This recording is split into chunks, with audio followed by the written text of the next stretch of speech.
Man, This it's is hanging out on there is live. Now I'm seeing the little. All right, I'm getting a dang echo. I don't know what that's about. But the subject of this hangout is I'm coming to your house when SHTF happens.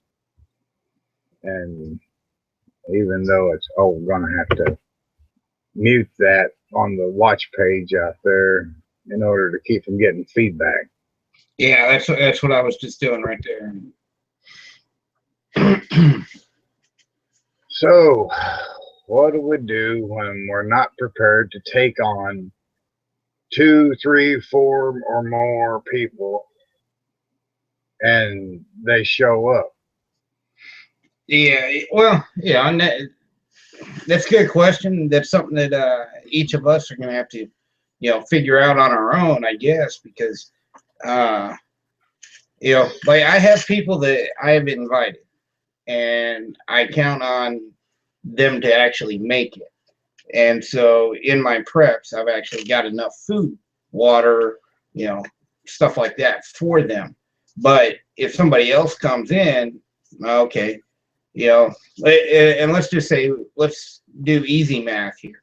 Let's say you have enough food for 2 people for 1 year. Well, if 4 people show up, now you have enough food for 6 months. If 6 people show up, now you got enough food for like 4 months, and the number keeps getting smaller and smaller and smaller. And then you end up becoming, once you run out of food, now what are you? You're usually a well-armed person that needs supplies. And, what are you going to do to protect your family and feed your family? Those kind of things. And so when I stock up for X amount of people, that's how many people I expect to show up. Anybody else, sorry about your luck, man. Yeah, if I haven't told you you can come over, you can't. I'm going to turn you away.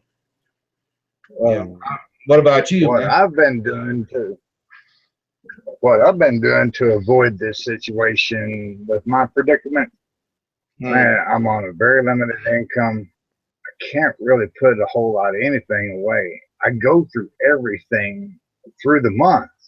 Right.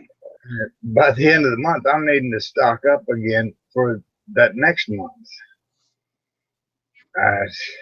It's just, I've been doing my level best to try and figure out how to put things away.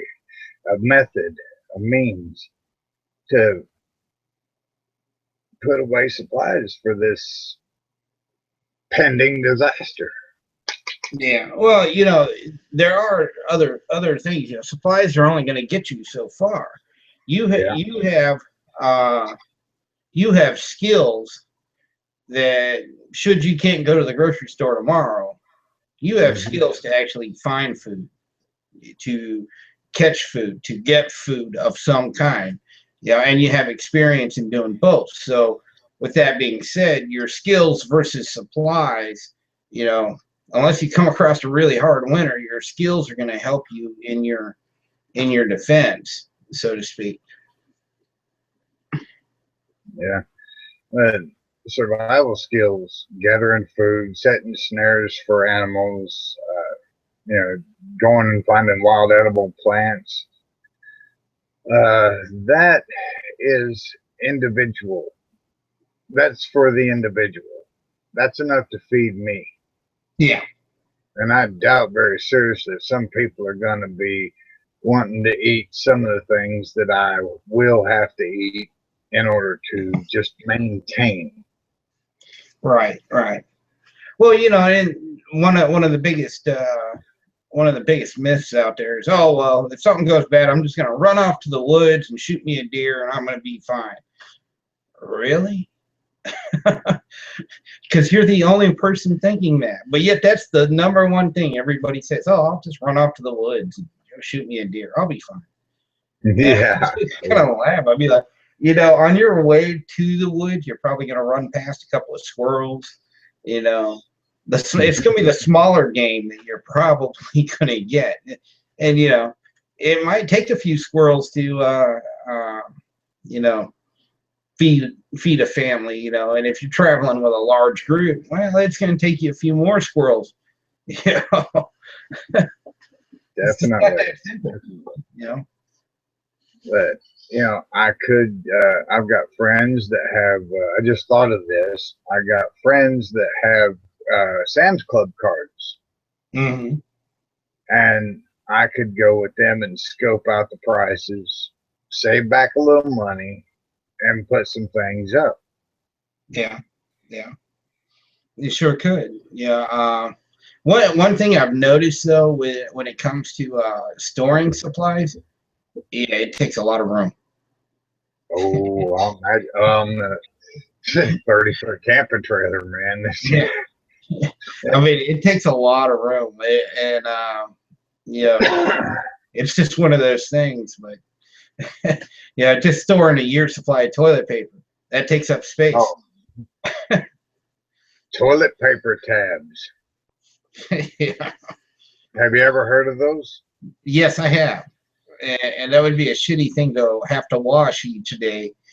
But yeah, I've heard of them. Toilet paper tablets, a couple of little drops of water, and it reconstitutes a sheet of paper that long and so wide, more than enough to clean your backside. Really? Oh, I thought you were talking about the cotton or the cloth tabs that are buttoned together that you can roll. I think USMC did a video on it once where they had a roll of it and it had like 7 or 8 sheets on it, and basically you did your business, you wiped your butt, and then later on you would have to wash it like you do your clothes. Oh, Reusable toilet. The Canadian Prepper here on YouTube. He has that video and he demonstrates the reconstitution of the tab. He takes this little tablet about as big around as a nickel, and he puts a couple drops of water on it, and he unfurls it right there on camera and shows you how big it is. I'll be damned. I'll have to check that out. Excuse me while I apply some medicine to the inside of my ear. No, go for it. Now we were talking the other day and about this exact same question. That's why I thought it would be a great topic to do for a chat. Yeah, he said, one person said, "Oh, I'm coming to your house." The first thing he said, "Well, you better bring a truckload of food, water, clothes, toilet paper, all that stuff, guns, ammo. If you're coming up here, I ain't got nothing for you." Yeah, it would be like that person jumping from the frying pan into the fire and putting me in a position where I'm like, oh my God, how am I going to take care of these people? I'm not going to let them make me into a marauder through guilt trips and crap. Oh man, I'm hungry. Well, get your butt out there and go find something to eat. Bring me some while you're at it. Yeah. But another thing that I always get the questions of, oh well, people are gonna know, and I'm like, they're gonna know what? That I'm eating food? How are they gonna know if they don't see me? If I'm bugging in and I'm not starting a fire, say, in my plan, I'm not even gonna have any lights going on. Basically make the place look empty. Yeah. Fire. Yeah, but no fire. I don't want people to know I'm even here. So you don't cook your food. That's one advantage to having canned goods. You just gotta get used to eating them cold. That's all there is to it. Because if you start cooking food, well, a hungry person is going to smell that food, and they're going to find you eventually. Yeah. They're gonna smell your food. Then when it comes to your fire, campfire smoke. Yeah. And then somebody was like, "Oh, well, what about when you go to the bathroom?" Okay, that's an easy fix. Wag bags. If you haven't heard of them, there's tons of videos out there. Well, maybe not tons, but I know there's at least one actual, no kidding, news report video of a wag bag. And you can make your own wag bags. All it is a gallon-sized Ziploc bag, some kitty litter, and a plastic liner. And once you're done doing your business, you drop it into the wag bag and, seal it up. And, 2 days later, when it's dark outside, around 02 to 04, when everybody's going to be asleep, dispose of them that way. Exactly. Yeah. So that's all you got to do is just, there's ways around everything. It's, and I love it when people do that. Well, what if? And it's like, okay, I haven't thought of everything, but I've thought of a lot of it. And, I've lived through a lot of stuff too. So just personal experiences. The whole time I was in Iraq, we used wag bags. Never once had to burn a shitter. Never once. That's always a good thing, not to have to burn your shit. Oh, I'm telling you. Now we went to another unit's location once, and there's a first sergeant out there stirring the shit because he dropped some diesel in it, struck a match, and he's just sitting there stirring it up to make sure it burns good. And it's like, yeah, I've never done it. Yeah, don't want to do it. Thumbs up, buddy. I'll use a wag bag. Even Cody Lundeen suggests, now he is a top-rate minimalist survivalist. The man can go out in the daggum desert with nothing and know exactly what to do and where to go. But he has this urban survival shit hit the fan video up here on YouTube, and there's a lot of good suggestions. Bleach for a number of things, tall kitchen bags, the small white kitchen bags. Mm-hmm. Even if you don't have water to flush your waste down the commode, then you just open up one of those trash bags, put it down in the toilet bowl, and spread the mouth of the bag out around the toilet bowl, the upper part of the toilet bowl. Do your business, tie it up, and set it aside to dispose of. Yeah. Okay. The wag bag that I was talking about, you could do pretty much the same thing, except with the kitty litter, you can actually keep it inside a little longer, because you don't want to be seen. You want to hide. If you're in an urban environment and you're bugging in, you want to hide. You don't want people to know you're there. And so, you have the choice. Sit there and smell it, or lock it up in a Ziploc bag with some kitty litter, and, it'll decrease the smell quite a bit. Yeah, I imagine so. And that is a damn good idea. Hey, how do I get the web link for this? The Ghost War wants to pop in. All right. Let's see here. Copy that link up there, and let's see. There's an inch. Oh yeah, I click on these little blue and white word bubbles over here, and we got the internal chat. Okay, I was going to say, if you can send it to, or just invite him yourself. I mean, can you do that? I imagine I could. It's just type in the Ghost War. I added him to my circles.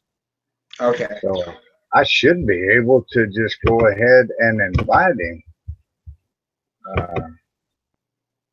Now, how's his name go? The Ghost War or just Ghost War? The Ghost War.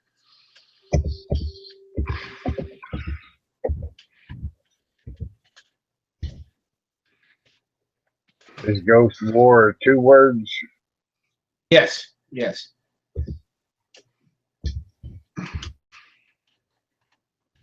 All right, I think I see him. He's got sunglasses and rag on his face there? Yep. All right. He's got a Google invitation posted to his Hangouts on Google Plus.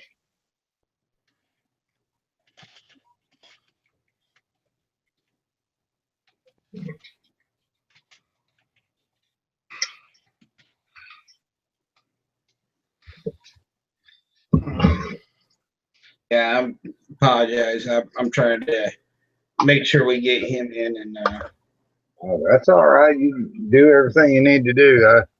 I'd like to meet your buddy there and see what his opinions are, and yeah, opinions, suggestions, all that good stuff.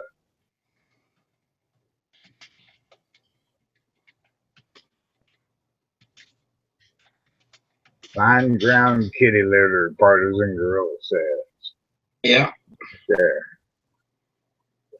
I'll say it's good. I'm not the only person that's heard of that. I wish there were. Oh, I'm a redneck Cockerhams out there. He's a real good guy. Ah, Yeah. I didn't even see him join in. Okay. Okay, now that we're done talking about shit. Oh God, man. Literally. These things, wet wipes. Oh yeah, yeah, and I got a bunch of those. I got some. Oh, knocked my bottle of rubbing alcohol off. Where is that echo coming from?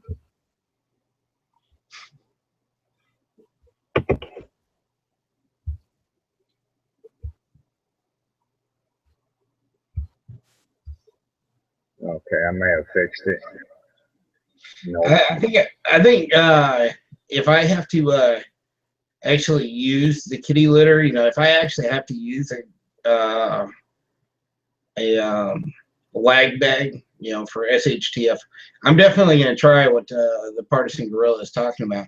If nothing else, I can always take some of the stuff I've got now and just use a hammer and crush it up a little bit, make it a little finer.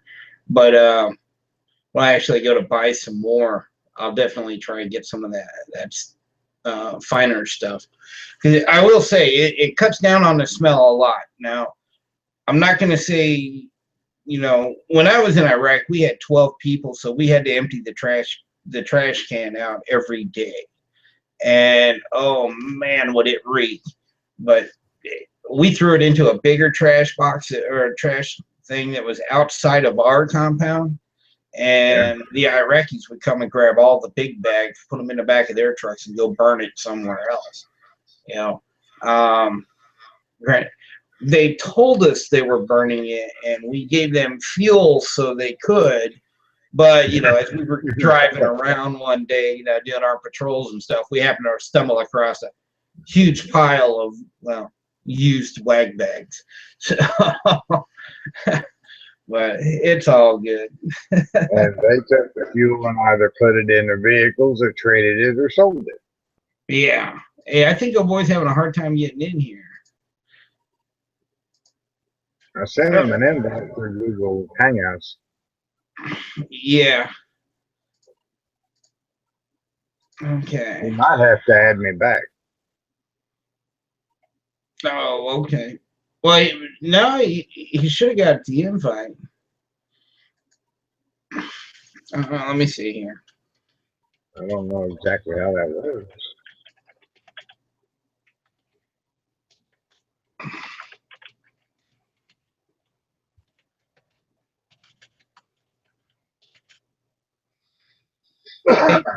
Hey, do you have the did you post the link for it in our chat?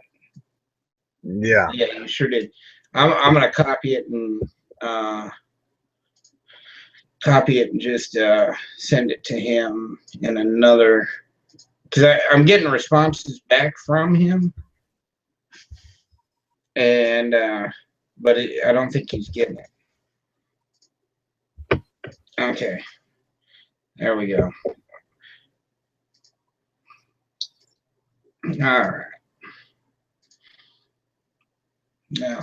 Now let's get back to going here. So now that you know what I would do, what do you actually tell people when they say they're coming over? I tell them I'm not able to support you. I tell them flat out, I'm a plain-spoken man. I cannot afford to beat around the proverbial bush. Yeah. I cannot sugarcoat things. I say, you come to my house, and all I've got is let's say shit hits the fan. Society collapses on the 2nd of the month after it's already stocked up for that month. Right. If come to my house, I might be a nice guy. I don't know. Okay. Hey, the ghost is here now. What's going on, guys? Hey, what's up, man? Ghost, I don't know if you've ever met Mountain Man, but he's a good friend of mine. We've been friends for a while, and just wanted to do a chat and get back together, so to speak. Start doing some regular chats, but probably on a different day. There's just one of those days where we just said, screw it, let's do it. We're discussing the unprepared coming to your house when shit hits the fan. Let me turn it up. Can you hear me? Yeah. Yeah. Okay, I just turned it up a little bit. No, mine is echoing on my end. I don't know what the heck's going on. I hope it's not coming through on you guys' end. No, it's good on. I'm in the live control room right now trying to figure this stuff out. What is causing this echoes? So, hey, Ghost, what would be your answer? It's like I've already explained. You know, if somebody, I have people that I've already said, hey, if something ever major happens, come to my place. Mm-hmm. Yeah, and I've prepared enough food, you know, and water and toilet paper, and because we've been talking about shit literally for about the last 10 minutes, or wag bags. You might know what a wag bag is. Yeah. But we were talking about that for, you know, the last 20 minutes probably. But, you know, what would your answer be? Because my answer is simple. I'm not here. Go away. Yeah, no, I think it would be a little bit different for me. When it comes to my family, my wife's family, it's going to be, yeah, come in. Kids, I think I'm soft-hearted for kids because I don't like to see kids suffer. That's just me personally. Yeah. But I think I would give the individuals, you know, children, food or anything before I would give a grown adult, because it's their responsibility to provide for those kids. It's not my responsibility, but I will give it up to children before I will give up to an adult. So. Well, that's interesting, but then at the same time, you put your own kids at risk. Yeah, you know, I completely understand what you're there, but I'd make sure they were taken care of. They will be taken care of, but I would make sure they were taken care of. And, you know, if somebody's struggling with a child there, you know, I'm going to give what I can, not to, you know, take away from my family. You know what I mean? If I don't have it, I don't got it. Sorry, you got to go to the next person. But if I have it, to give it up, I think that would be, I don't know, I guess that's my soft spot, you know, I don't like seeing kids suffer. And I've been to different places in the world where I don't like seeing that, you know what I'm saying? So, well, yeah, you know, I mean, so, I mean, it's one of those things. It would be tough to do, but every time you fed somebody else's kid, that's one less meal your kid gets. Yeah, no. So, I think it would depend on situation, you know what I'm saying? Mm-hmm. So, if it's somebody I know, you know what I mean? But if it's some random person on the street, I don't. That's a good discussion right there. Yeah. Now, I would like to say, you know, and keep in mind that we're talking SHTF. The lights go out, they never come back on. Oh, bro! If the lights go out, they never come back on. You know, that's one thing. If the town next to me has a tornado and it wipes through that area, and somebody comes up to me saying, "Hey, I need some food for my family," you know, that's a whole different story. I'll be like, sure, man, let me help you out. But when we're talking about no more supplies ever, you gotta take care of your family first. But if you're talking, you know, something that's a natural event where recovery is definitely going to happen, then by all means, I've got the biggest heart you'll ever see. I will help them out in a heartbeat. Yeah. I think that if it was the lights never came back on, yeah, no, sorry, it's not gonna happen. You know what I mean? But like you said, if it was a tornado next door, like even a Hurricane Katrina, I think it would be hard for if we were in a Hurricane Katrina. It would be only that group that you'd be with will only get it because it's your failure in life if you don't prepare. You know what I'm saying? Right. So. Yeah, I know it would be a tough call to make, but I think it's one that I would definitely. Yeah, I have made the tough choices before, and I know where I would go on that. Mostly because I've already decided this is where the route I'm going. Now, some of the people that I have told they can come here, they might feel differently, but they're just gonna have to learn. I'm freaking Obama. I got a pen and I got a phone, and in this world, I control it. These are my food. This is my supplies. If you don't like it, you can get the hell out too. Yeah, but how do you think? I got one for you. So you get your group together, and I think I've done a video on this before. You get your group together, and the way people act and react right now, like they got food in their belly, they have not sleep deprived. They're not even been shot at before in their life. And all of a sudden, it really hits the fan where people want to take your stuff. After that event, life-changing event, how do you think they're going to act towards you? If you're command and control, how do you think they're going to act towards you? Well, like, hey, I need this or I need this. You know what I'm saying?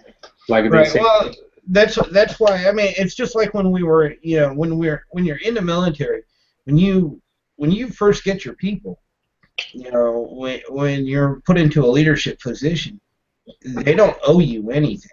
No. All they owe is your rank, the respect of your rank. After that, they don't owe you nothing. You have to earn that respect. And so if you're talking about getting with people that are in your group now that has never dealt with or never seen the stuff that you have, it is your responsibility to let them know. Yeah. It's like, for example, I'm not going to say the subscriber's name or nothing like that, but there's a guy that reached out to me who lives here in the St. Louis area, and he was like, hey, I need some help. I need some training. And, one of the primary things that I'm going to, tell him is, when it comes to combat, because that's what it's going to be. If SHTF happens, you're going to have to deal with combat at some point. The person who wins is the person who can bring the most violence the fastest way possible and be the most destructive. That's how you win. That's what a Marine is. And at the same time, you need to remain calm. That's how you win. It's gouging. If you gotta poke your fingers in their eyes, well then by all means try to reach their brain. It's that type of mentality. You have to get your mind into this situation where I need to protect my family. And if you don't think like that, you ain't gonna make it. Sorry, because the other guy will. So it's just one of those things. You have to train them. Train with your people, earn their respect, earn their trust. And when I say, if it was my house with my supplies and my security and my survival at risk, well, I'm sorry, it's my rules. Yeah, no, I understand. But if I'm training with people and we're all counting on each other, they would understand, or hopefully I would like to think they would understand, the only decisions I make are going to be the decisions that benefit the whole group. Yeah. Not myself. I don't believe in dictatorship. I honestly think I would actually be a really good number 2 person in a group. I wouldn't want to be that guy at the top. I'd want to be the number 2 guy. Yeah. And I just think that I would be better suited for that position. What do you think, Mountain Man? I haven't heard you speak. What do I think? I think there are so many different scenarios, so many different situations, so many different things that can happen, positions you can be put in, shit you're gonna have to face in these, and shit hits the fan. The way you react to it, to a bad situation now, the way a person's mind functions depends on how they're going to handle someone coming and asking them for food, shelter, ammo, fuel, whatever. And the best answer is, I'm in need too. Buy your ass off. Hey guys, I gotta leave. Mario's on the chat now, so I gotta go. Oh, damn. Hey Mario, I'm just joking, man. Hey, no, I put a message. I gotta take off for a couple of minutes, but I'll be right back. Okay. No worries, brother. All right. I know you, Mario. I know you too. What's going on? I've seen you before. You seen me before? Yes, I have. Where have you seen me? Somewhere. Somewhere. Yeah. Fort Well, I Stewart? got that face, I guess. You were at Fort How Stewart. you doing tonight, man? Everything good? Yeah, I'm doing pretty good. You were at Fort Stewart, weren't you? No, man. I was in Hood. I was in Knox, Benning, and Riley. Those are the only places I've been, and then Casey. I've seen you before somewhere. No shit. That's cool. What was your MS? I was a striker mechanic. Oh, you're a striker mechanic. Well, that's kind of weird because I'm getting ready to. We're actually getting ready to go into strikers. I used to be a tanker, and I was an infantryman. I used to be in the Bradleys for a while. So Wow. yeah. So are you out or are you still in? No, I'm out, man. I got out. So. No, thanks for your service, brother. Oh, thanks for yours too, man. Yeah, man. That's cool. You know. So what are you doing now? Just going to school using that Montgomery GI Bill, man. That's what I'm talking about, man. You gotta use those benefits, bro. Yep. What's going on there, Mountain Man? Thanks for the invite, brother. Oh, no problem, Mario. I'm grateful to have you. Yeah, man. How things going with you, man? Everything good? Went to the doctor today, had to get some medication for a dual ear infection. Oh, lovely. Yeah. Mm. Somewhere, sometime, I picked up a nasty little fungus that lays dormant in my ear canal until moisture hits it, and then it becomes active. So I got this clotrimazole and betamethasone cream. Lovely. This stuff. You got to put it on a Q-tip, put it down my ears. I got ciprofloxacin tablets. Wow, you can actually say those things, huh? Yeah. I can't even say half of the time they tell me that stuff, and I'm like, all right, whatever. I had to go to the doctor to get this, and then what the hell? Fungus. Yeah. Well, man, as long as you're trying to take care of yourself, that's all that matters, man. You know, I think a lot of people, you know, especially as you start getting older, you just don't really give a shit, I guess. Some guys like, you know, so you got to take care of yourself, man. I'll be 48 in February. How old are you? 48. Oh, man, that's good, brother. It's good life. I don't take any regular antibiotics or any other prescription medication on a regular basis. I've never had a major operation in my life except on this eye. Right. Well, that's good. It was wounded when I was a kid. I'm very fortunate. Yeah, well, that's cool, man. Yeah, I'm glad you're taking care of yourself. I'm glad they were able to find what was wrong with you, you know? Yeah. So, I knew what was wrong. I've been there repeatedly for the same thing, but the doc took a culture. He got tired of seeing me so many times. And he took a culture, found out it was a fungal infection, and Lovely. what really messed me up is I looked up the uses for this stuff, and it's to cure athlete's foot, jock itch, and yeast infections. Alrighty, dude. I don't know what the hell you were doing. I don't know what the hell you were doing then. You got some extracurricular activities going on there, buddy. Oh, man, that's stuff. It's to kill fungus, and I've had my head donked under. Well, I've been in survival situations where, Jesus Christ, I'm amazed at all the stuff I survived all the stuff I put myself through. Yeah. Yeah, man. But so I heard you guys were talking to someone about if somebody comes to your house, whether are you gonna help them out or not, huh? Well, it all depends on supplies. I tell people you better bring an 18-wheeler full of damn supplies, because I'm in a 30-foot camping trip. How much am I gonna be able to store? Exactly.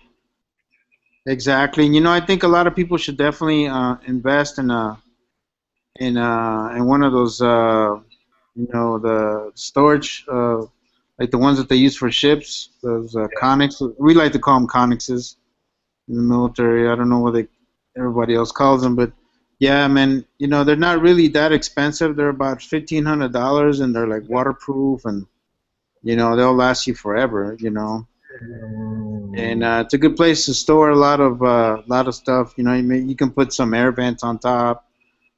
Good place to store a lot of food and water and stuff like that.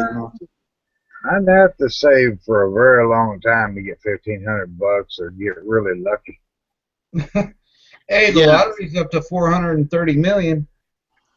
I got my lottery ticket tonight. Well, I don't know how much they're going for now, but I know that they're like $1,500. I think it all depends on the quality, because they have different types of quality levels. I think that's what they're going by. And if you get the ones that are real good shape, then you really don't have to worry about it so much. Where I am, they're running about $2,500 for a used one that is guaranteed no leaks or rust. But for a brand new one, they're up to. And then you have to pay the $2,500 it takes for them to put it where you want it. Ouch. $2,500, really? Yeah. Man, that's a lot of freaking money, man. Hey, look, I got a good truck, but I can't just tow that thing behind me. Big dollar. I don't think most of us can do, Yeah. Now that little secret's gotten out, and it drove the price up. So. Yeah, but there's other options out there too, Yeah. Yeah. Some people say put them in put your supplies in a storage locker. Like go get you a storage unit. But the problem with that is if there is a federal government left over, FEMA's going to take control of everything that's in those things. They've got an executive order that gives them the right to. Yeah. Speaking of executive orders, I'm sure you guys all know about the. Check this out. The whole executive order, right? You guys seen what he said last night, or I think it was a couple nights ago, about putting electronic systems on guns to register fingerprints? You guys seen that, right? Okay, think about it in a big scheme, okay?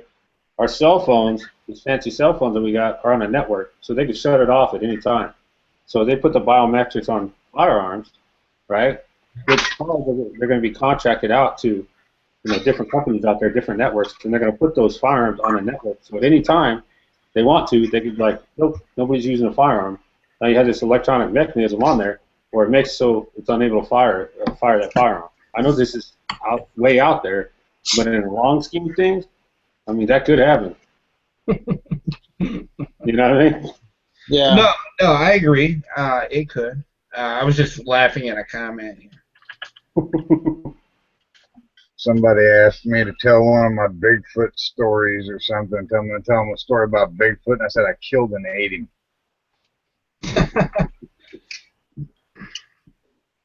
Man. What's going on there, partisan gorilla? What's going on, man? I know, guys. I never ate any damn squirrels. I don't know what's up with that. Has anybody eaten any squirrels? Nah, man. I'm cool. I'm like, I don't see how you can get any meat out of those damn things, man. Believe it or not, I can get full off of two of them little bastards if you boil them. You gotta boil them in order for them to be eatable? No, you can roast them, but you just get more meat off of a boiled animal. The meat just falls off the bone. Oh, okay. Yeah, here it is. If you boil the bones, you can eat the bones. Yeah, I don't know, man. After taking that damn survivor class, I don't ever want to eat anything that fucking crawls, man. I'm cool, man. I'm like, hey, this just got protein, man. Fuck that, dude. I don't know, man. But when you're really hungry, man, anything looks good, though. I ain't gonna lie to you, because we were out there with. I mean, I must have lost like 30 pounds, man, in that almost 3-week course. I was like, this is some bullshit. Hey, you know what? Fuck Jenny Craig, man. Just take a survival class. Fuck Jenny Craig, take a survival course. That's right. Take a survival. Yeah, I remember I used to, when I was in high school, we used to go every year and do a survival camp out. And the rules of the game were simple. No food, no water. We got remember those 5-pound coffee cans that you used to be able to get? Whatever we could put in one of those, we could take with us. And it was whatever clothes you had on your back in that can. And, man, we went to one place one time. We had been there 100 times. Never saw snakes, never saw nothing. You go 3 days without food, you start seeing everything. We were eating some serious snakes. We were finding everything and just killing it. Man, not only that, but then you start hallucinating, man. Then you see the little fucking lizards. You think it's like the Geico gecko and shit. Motherfucker talking about 15 minutes to save you 15%. Come here, gecko, you little bastard. I'm going to put you on a coat hanger and eat your ass. That shit was no joke, man. Yeah, survival school sucked. I don't want to do that shit again. I've been going through survival school my whole life. You know, Dad left out when I was 7 years old. Man. Shit. Dad left out when I was 7 years old, and I took up with a couple of mentors. You know, I chose my mentors. I cannot say wisely because I was just a kid. Yeah. But I knew what I liked, and I knew what I was interested in, and these men taught me to build a lean-to, taught me how to make clean water dirty naturally, taught me how to use charcoal to reverse the effects of food poisoning and other poisonings. They taught me how to, you know, if you're going to eat a damn grub worm, swallow the damn thing like a pill. Don't chew it up like Bear Grylls does. Do it for the vine. Do it for the vine. Just swallow the damn thing like a pill. Same thing with the earthworm. Hey, you know, I got to tell you though, Bear Grylls, he actually did a show where he took the president out, and he got the president to eat secondhand salmon raw. I just thought that was hilarious. Yeah. What is secondhand salmon? Secondhand salmon means the bear that caught the salmon ate what it wanted to off of the salmon, left it there. Bear Grylls and the president see the salmon, what's left of it. He's like, oh, hey, this is food. Starts cutting it up and hands it to Obama, and Obama eats it. And he's like, oh, I think my chefs are not going to like me. I was like, damn, okay, that's cool. But you know all that trash is staged because, you know, It's Yeah. with the Bear Grylls. But man, I can't stand that guy. I just Do can't. you know? Do you know how many of those TV show survivalists have have been hospitalized because of parasitic infestations in their intestines and the muscular system? Nah, I don't know that answer, but I would imagine it's a few. All of them. All of them. Parasites are one of the number one killers of people that do this kind of thing. And 5 to 10% of all deaths in the United States are due to parasites, and they're often misdiagnosed. Yeah, I believe that. Most modern medicine's 80% guesswork.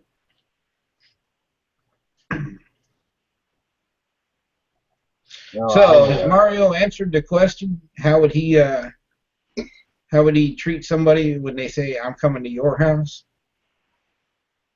Or is Mario still here? What's up, man? Do you answer the question? How would you, because I'm sure you've heard it. I'm coming to your house if something bad happens. Mm-hmm.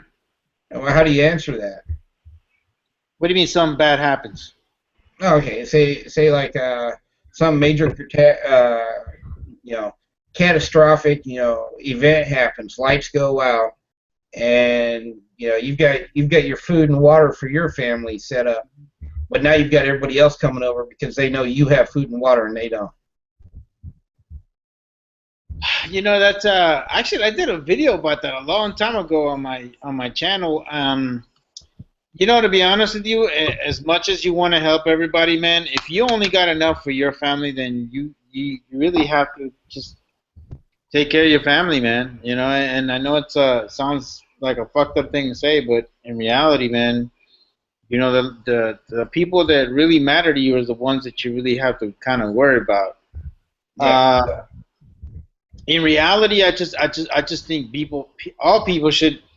all Americans should in general have a generator, at least 5 or 10 gallons of fucking of gasoline. They should have a couple boxes of MREs. Like, we have about 10 cases of water, and we put those, inside of a closet, so that way they don't get algae, stuff like that. So you have to have water. You gotta, there's certain things that you can't live without, and one is water. You can go a long ways with minimal food, but water is very crucial, and I think people have a tendency of not, putting emphasis on that. Yeah. So yeah, but unfortunately, I would have to say that if I could only take care of my family, I would only take care of my family. Yeah. And I know it's a fucked up thing to say, but survival of the fittest. You're the fittest.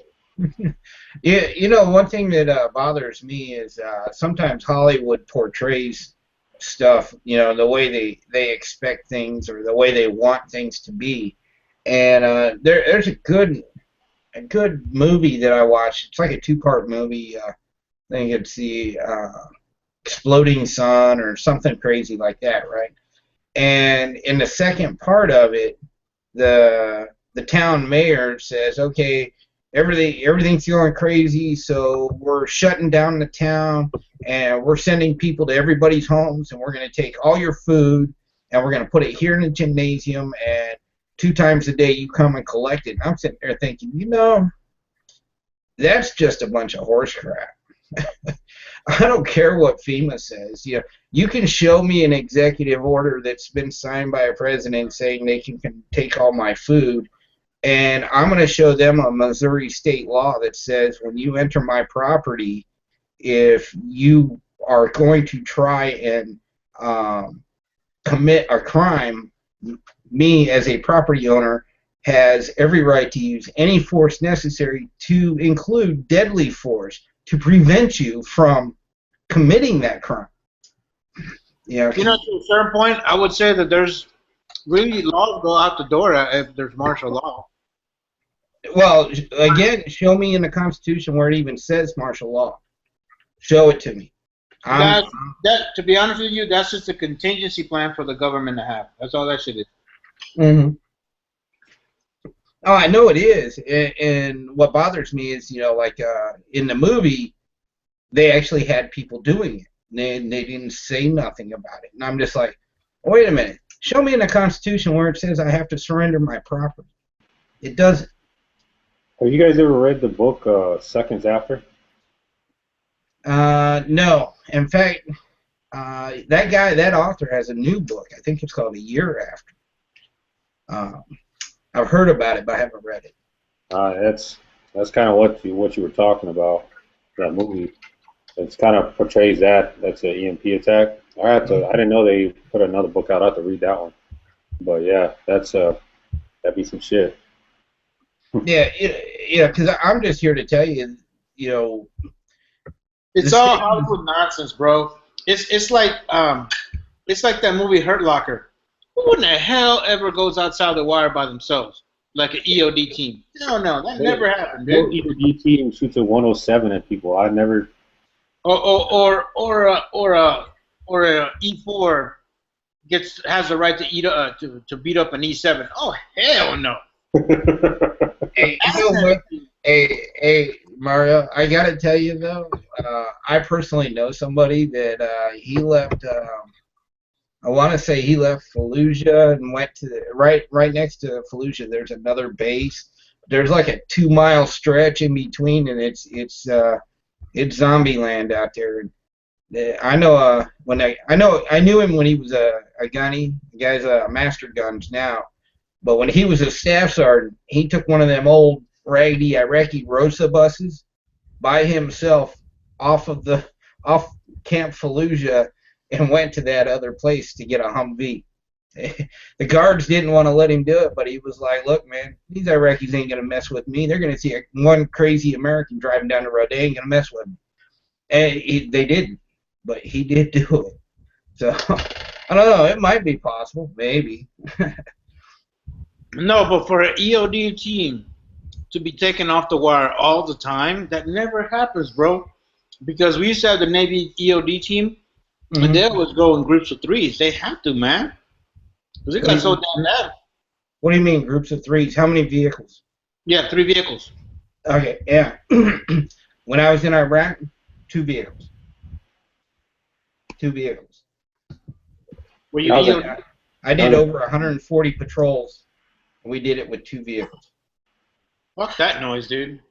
Well, I was on a border transition team. We were right up next to the Syrian border there, and we had to go out and patrol. We had 10 Marines and a Navy corpsman and 500 Iraqis. We didn't have enough people to have 3 vehicles on the road at the same time. Man. Yeah, tell me about it. So it made for some interesting times, I will say that. But, oh yeah. Shit, we had 2 vehicles. Granted, I will say we did have a special order that allowed us to do that, because the norm, what you're talking about is correct. The norm was minimum 3 vehicles, but we just didn't have personnel for it. Hey, simplify, guys. Shit, we had Apaches. Kiowas following us everywhere. So.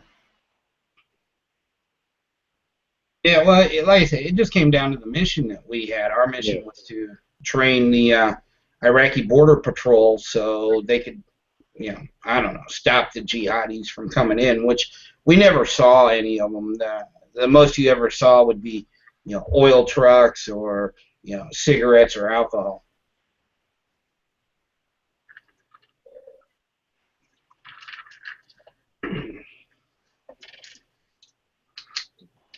Oh, I posted on the internal chat here a link to a YouTube vid that I seen. I watched it when I was bored. I was watching this post-apocalyptic stuff, and it's just about a woman that's going around interviewing people after, like 22 hours after shit hits the fan. Mm-hmm. No water anywhere, no food, very few animals. She runs across some oddballs and then just some poor people that were sitting around reminiscing about how life once was. Yeah. And it gets intense at times. One of the biggest subjects is people just, losing hope and committing suicide by eating pills or shooting themselves. And one poor guy, he sits there and he says, you wonder about the gunshots. Is it a marauder taking stuff from somebody, killing somebody for their supplies? Or is it just some poor bastard that's just off himself because he lost hope? Mm. And I said, I could never do that. No. I could never take my own life. I said, nope. Somebody else gonna have to do that job for me. And You'd be surprised, man. I mean, there's desperate times call for desperate things. Yeah. I think the worst thing that I ever saw was we were in Fallujah, and we actually saw some people that are actually living through the chaos. And I mean, JayHoc can tell you, man, fucking Fallujah's no joke. It was just it was probably the best of times and the worst of times, because man, those firefights were intense. And you could see like people were actually still living in the town. There was maybe a couple of families, man, and you just you see this little girl and she's about the same age as your daughter, and you're like, fuck, I mean, I would hate for my own kid to have to go through that kind of shit, to have to, have to deal with it. Have you ever heard a song called "From Boot Camp to Baghdad" by Luke Strickland? There was a bunch of songs that were invented when we were still there. I don't even know, man. I'm sure he wrote it while he was in country, while he was there. Okay.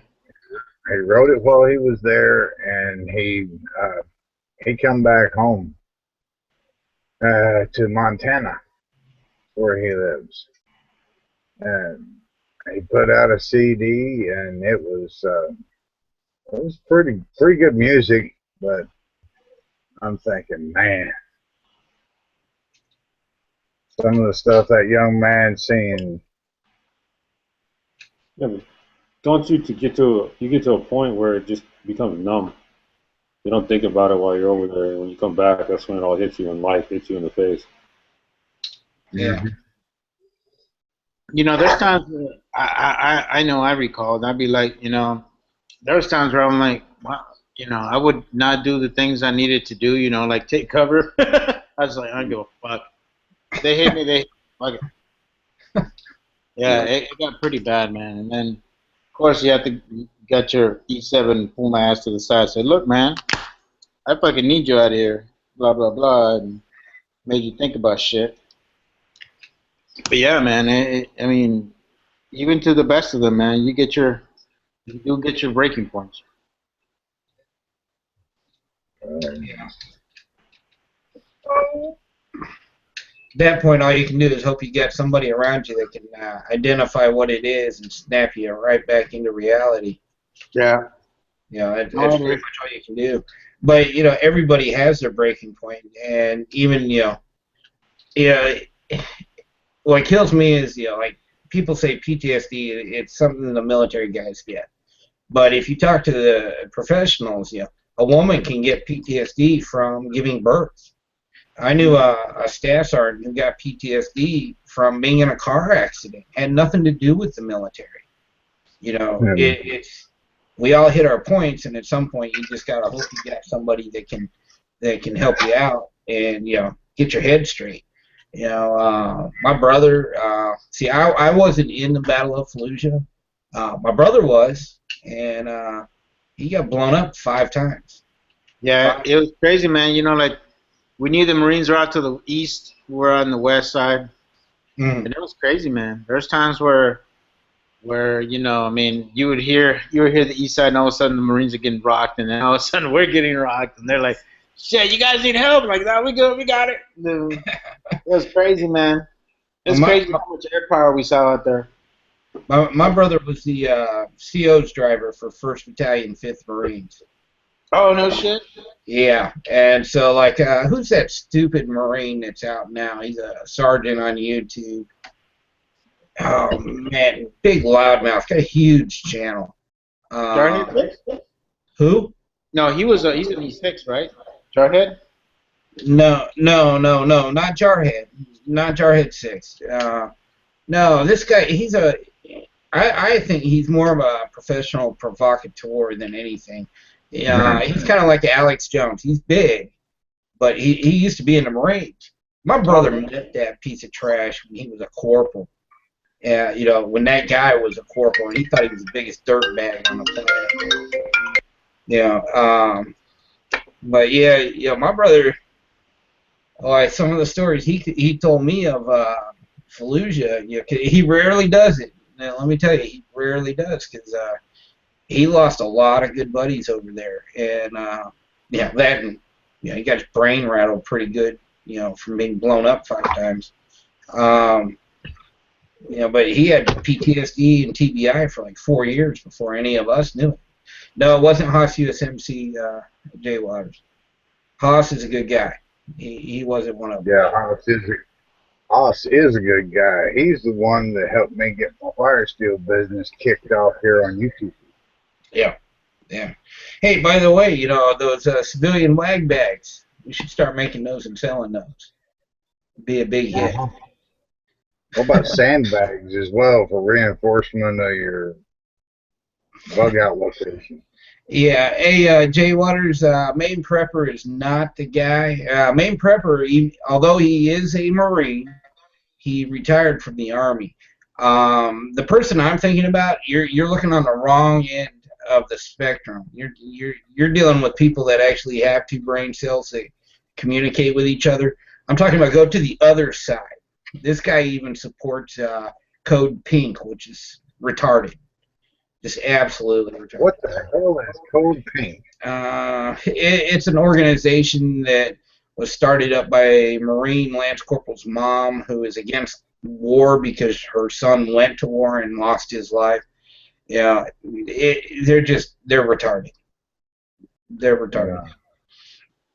Hey, fellas, I'm gonna go get some meat. So far out of You guys, it ain't even. take care of yourself. I'll still be on the chat. I'm just gonna take off from the hangout, but I'll be checking you guys out from YouTube. I'm gonna go get something to eat. So, you guys have a good night. Thanks for bringing me in. I really appreciate it. Thanks everybody for your service. Yeah. Yeah. Hey, take care, Mario. Take care, guys.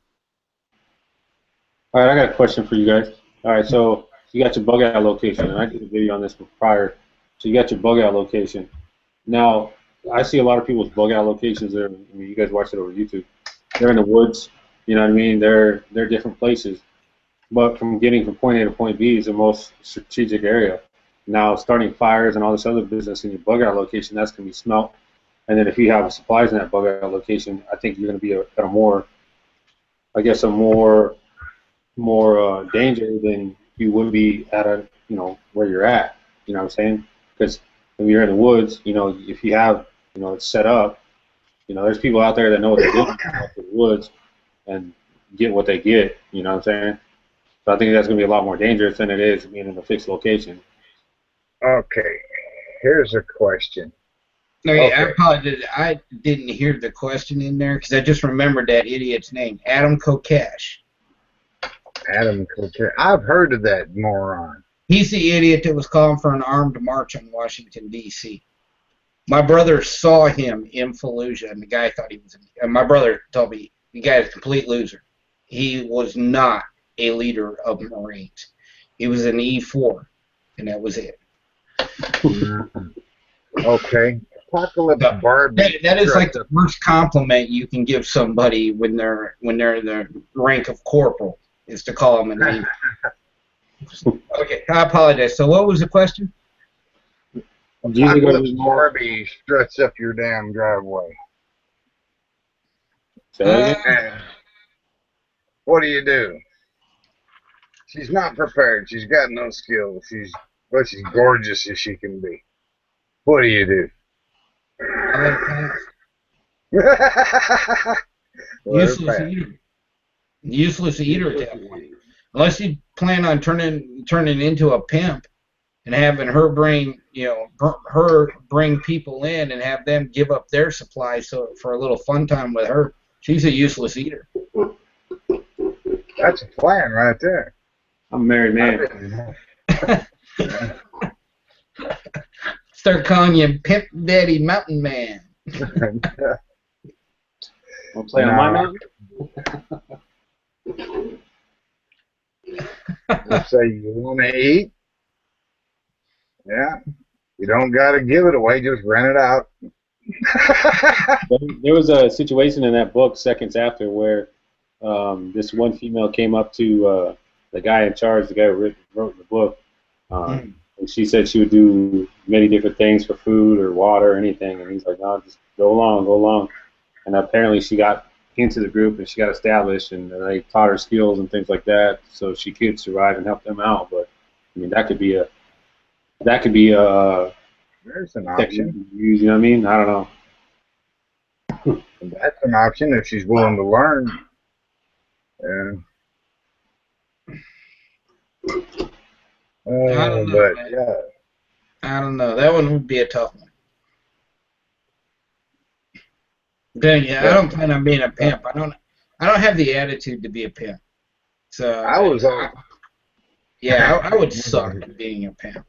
So I don't think I could do it. I'd just have to go on, keep going. I've already told JayHoc on the phone about the woman that got her channel deleted. She was genuine GI all the way, and it would be a female soldier that I would want in my foxhole, in my bunker, or whatever. Someone that knew what the hell they was doing and had at least a few kills under the belt, or wouldn't hesitate to do so. Well, hey guys, I'm out of here. I gotta spend time with the wife. So thanks for letting me get in the chat with you guys. Okay, Roger. Hey, have a good one, man. Oh, yeah. It is kind of funny though. Pimp Daddy Mountain Man. I'd have to change hats. I'd have to get me one of them fedoras with a big feather and yeah. Purple too. Yeah, I have to get. I'd have. What was it? That old TV show, Starsky and Hutch. There was a pimp on there called Huggy Bear. He had them outrageous clothes, all multicolored and everything. Had the little fedora with the big old pheasant feathers and stuff sticking out of them, peacock feathers. Oh, Starsky and Hutch. They're here on YouTube. All your old favorite TV shows. Okay, well, I mean, when you called me earlier today, I was actually watching The Day After, which is, you remember Reagan had Hollywood make a movie about what America would be like after a nuclear war, and he scared like the living bejesus out of everybody with that movie. But hey, it's a good movie. I like watching it. The Day After. Oh, hey, what's going on, Greg? We got Greg Campbell's in there now. Now another one I think I'm gonna watch tomorrow, all 13, is America. You remember that movie? It was Chris Christopherson's in it. Yeah, where the UN, backed by the Soviet Union, are now in control of America. So it's spelled America with a K. No, I've not seen that one. Was that made during the 80s? Oh yeah. If it was made during the 80s, man, I was stoned that whole decade. Well then, brother, you need to go in tomorrow and find America. Not M. AMERKA. And it's in YouTube. All right, I'll look it up. Oh no. Hey, Greg, it's Greg Campbell, him and Julia's wedding anniversary. So he needs to get off of YouTube before he gets caught. Julia catches him, he's in trouble. Yeah, she knows 101 ways to kill a man and get away with it. According to Greg, I don't know. Personally, I wouldn't be advertising that over the internet. No. But he already did, and I'm just repeating and re-uttering. I know, Greg. You get caught, you're in trouble, man. All you gotta say is, I don't know. I didn't see it. Nah, she might do something like make some chocolate chips out of X-Lax and make him some special cookies.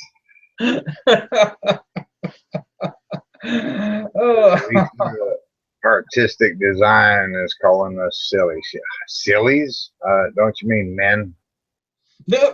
No, we're just being silly. I'm being silly. I had to spice up my drink a little. So yeah, little rum and coke. I'm sitting over here, you know, taking my antibiotics, drinking my bottled water, and yeah, I've taken care of my pancreas. I got it healed up so I can maybe after the antibiotics or the course of antibiotics is done with, maybe I can have a drink. Yeah. Well, I'll tell you what, I can't wait to try this thing. The some free advertising for this. Yeah. J. Crow solution. J. Crow. Hey, there's only 3 ingredients. Is if they get rated by the FDA, and the FDA says all they're doing is take distilled water and dropping a couple drops of iodine in it, shaking it up, shipping it out for $25. Because I can do that. I got iodine. if you taste it, you're gonna know you got something powerful. Okay. Well, I can't wait. I can't wait to try it.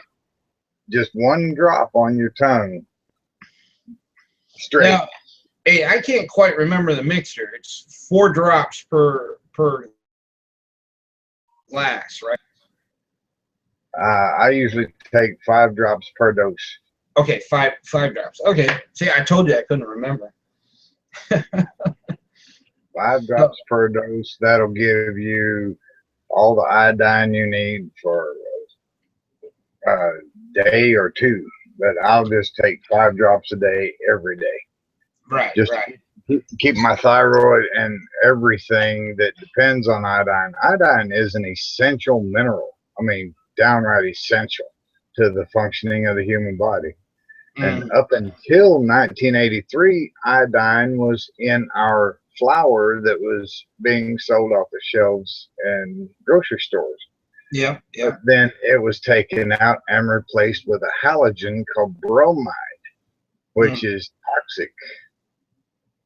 It causes the body to malfunction. Yeah. Well, I buy like when I buy my salt, I get iodine salt, and because you can go to the dollar store and get 2 pounds of iodine salt for $1. And I do buy some sea salt, but I also buy the iodine salt. I notice it's getting kind of dim in here. One of my lanterns is running out of propane. Hey, somebody asked you about that earlier. If filling up if that little gadget that you got, if it actually worked and filled up your propane really good. Oh yeah, it's working. I'm still practicing. I told them I'm still practicing. It's working, but and I've still got all my fingers and toes. There you go. I'm still breathing. Still got all my fingers and toes. Well, that's a good thing. But I figured out something. The small bottles have to be cold. The big bottle has to be warm.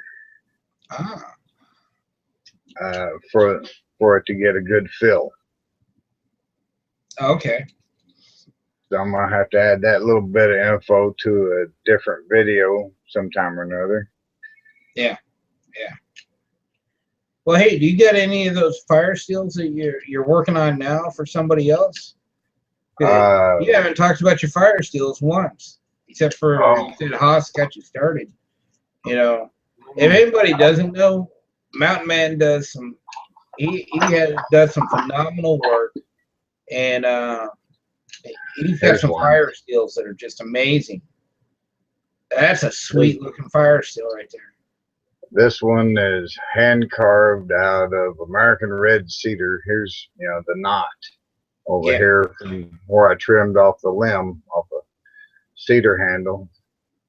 And it's very rough right now. It's got a lot of little dips in it where I've been carving, and I'm planning on smoothing out this side over here where it's flat. Mm-hmm. Plan on smoothing that out where it's flat and burning like a wildlife scene or something like that in it. Oh wow! Now this is one of the big 5-inch by 1/2-inch thick, and shoot, I'm just waiting on people to put their orders in. I've got that business email address on my channel. And, you know, click the button to reveal the email address, all the little scrambled letter captcha puzzle, and just write it. Don't click on the email address and try to email me. Just write it down and then type it into your an email. Send me a request for a price list. I've modified the price list. The orange handle fire steels are free as long as supplies last. They're free. They're free with an order of one of these. You got one with your order. Oh, okay. Well, I haven't seen just so everybody knows, I've seen pictures of what I got coming, but I don't have it in my hands yet. So I got put in the mail today.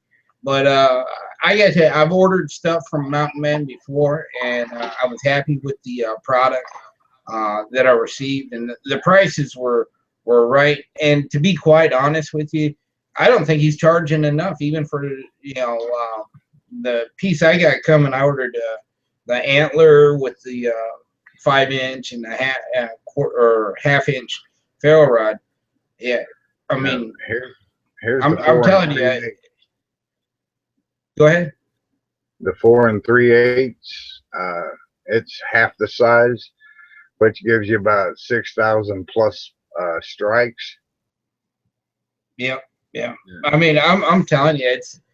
I got that thing because that's gonna go with my.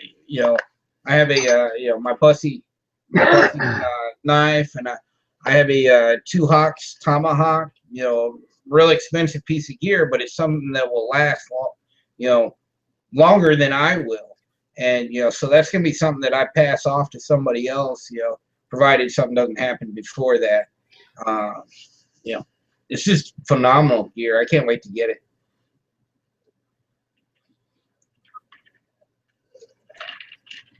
So if anybody doesn't know, get with Mountain Man if you're serious and you wanna get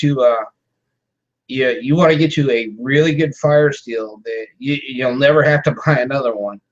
Get with him and use a money order from the post office. The first time I was like, well, why can't you take Wells Fargo? Yeah, I tried cashing the Wells Fargo money order where I'm at.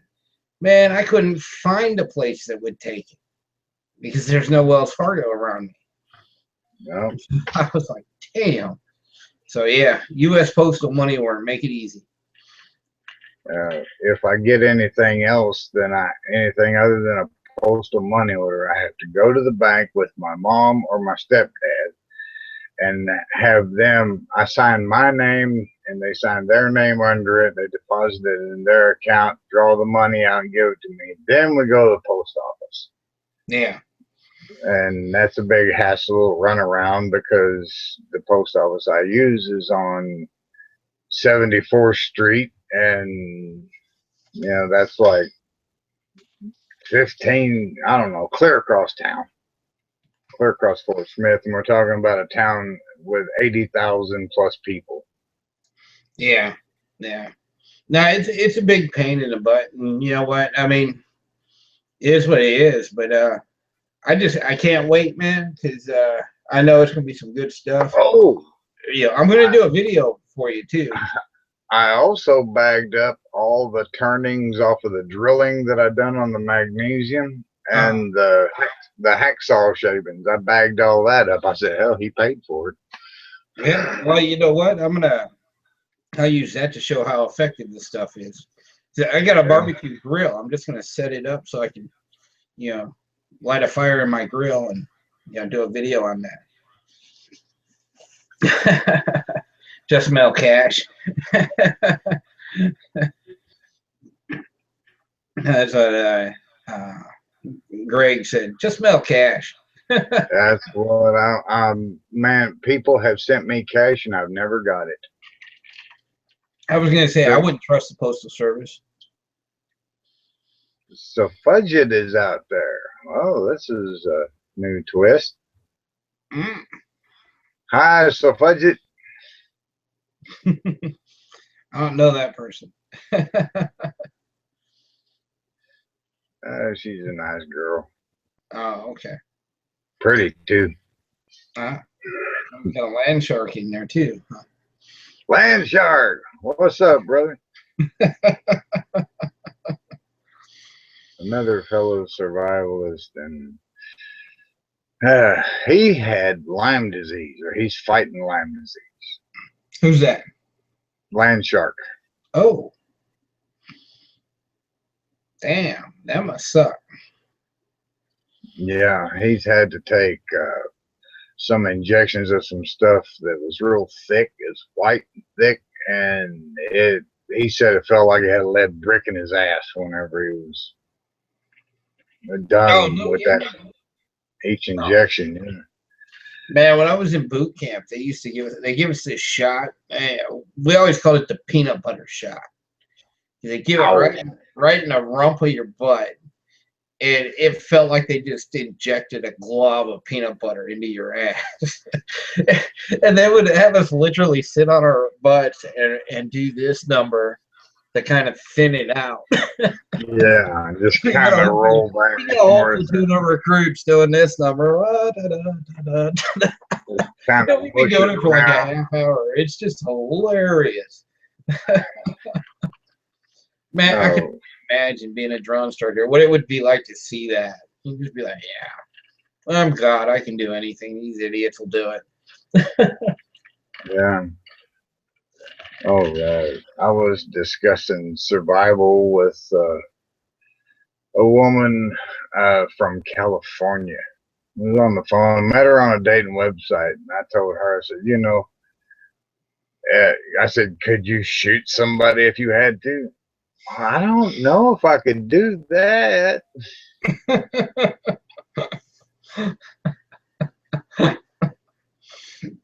Well, I said, hell, it's like eating peanuts. Yeah. Yeah. No, not really. I'm just bullshitting on that peanut thing. Well, no, I'm not. Yeah, even Greg even said, I saw in the chat there, Greg said it's like a golf ball sized lump. I mean, it's literally, they literally had you freaking doing that just because, I don't know, I was supposed to spread it out or whatnot. Who knows what they gave us? You know? I don't think it's on my shot record. No, it wouldn't be on your shot record. It'd be maybe in your military records, your medical records there, but I don't believe they would put what was in the shot, just that you received an injection. Or I can tell you, I have my shot record, and it's not in it.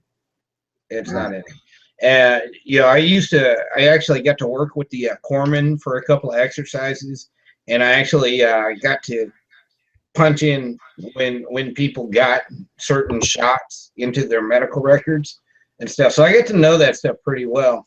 And one thing I can tell you is I received a shot when I went to Somalia. It ain't in my medical record. It ain't there at all, and I don't know what it is. So, yeah, if I kill over at 45, just the 45th, you know, the day of my birthday on the 45th day, that just, you know, I'm fine one day, plop the next. Maybe it's a shot they gave me that's not in my medical record. I don't know. You never know. Damn. Not in it. It's not there. So if I start growing like a third arm out of my chest or something like that, maybe that's that shot. But I'll capitalize on that. I'll find a way to make money off that. Oh, man. Oh, yeah. We'll find some way to do it. You find some way to capitalize. I don't know.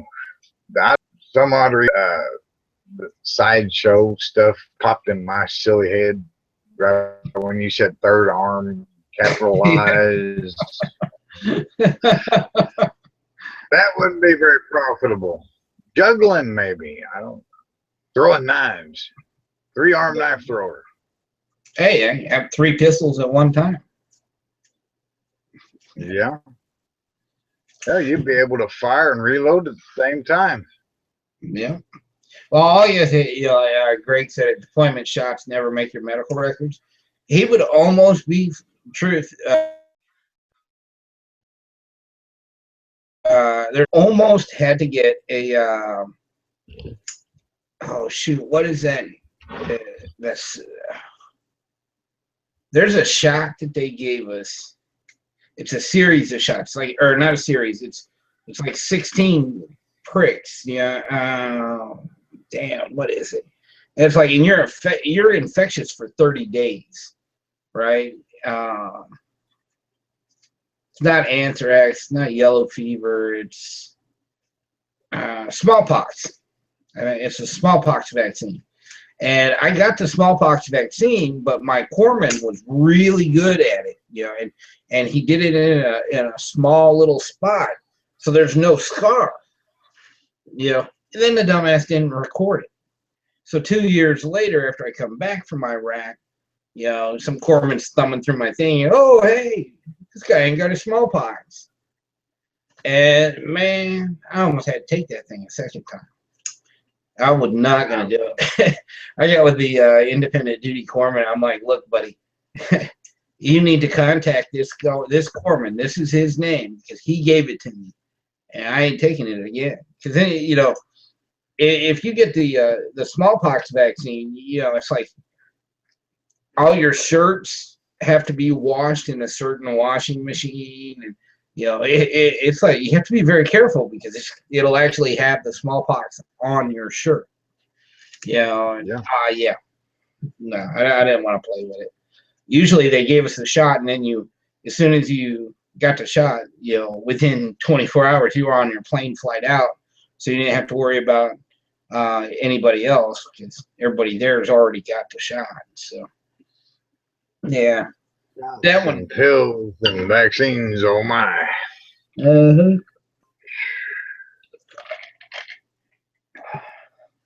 But no, I lucked out. The IDC was like, no. I know he got the shot, so we're gonna be all right. You know. A while ago, Jay Waterston said, it's mighty kind of, or what did he say? I'm going to have to scroll up on this chat, this exterior chat out here to see what he said. But it had to do with, it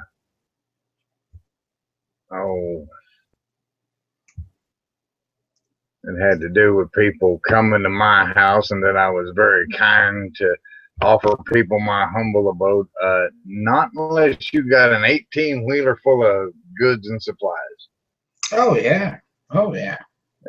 I've said it time and again. How many times do I gotta say it, Jay Waterston? Sorry, bud. You know, my apologies to everybody else, but I'm a piss poor SOB, and I can't even really afford to make it through each month unless I'm doing a lot of selling fire steels.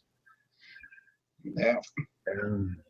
I don't want to get on here on YouTube and make one of these e-begging videos, so I'm in business. Yeah. Hey, you gotta do what you can, right? I know yeah, exactly. You got to do what you can or do. I do what my pride allows me to do. Yeah. There's no way I could say, what's up out there? No. Great. JayHoc Supplies is not a family-sized bucket of KFC. Great. Supplies is not a family-sized bucket of KFC. No, it's not. I don't eat KFC. I worked in a chicken plant once that supplied chicken for KFC. And if you people knew what was allowed, oh my God, what quality control allowed. And quality control, that was one woman in an office that she very seldom came out. Mm-hmm. And it's like how many fingers are allowed to be in a bottle of ketchup before it's no good? Yeah. Yeah. So I'm just saying. Yeah, God, I've seen entire vats, and I mean 500-pound vats, 500-gallon vats full of chicken that somebody took the temperature reading and said, we got to get this temperature down and now, and get that 5-gallon bucket of MSG over here and dump it in there. And yeah. Fast food, it's something that I would eat if I was in the city and hungry enough. Yeah. It would be the equivalent of one of these other people eating worms if they had to. That's the way I look at fast food. Yeah. Well, see, I don't know that side of it, so I'll eat it all day long. It's food. Yeah, it'll make, like my brother said, it'll make a turd. Yeah, exactly.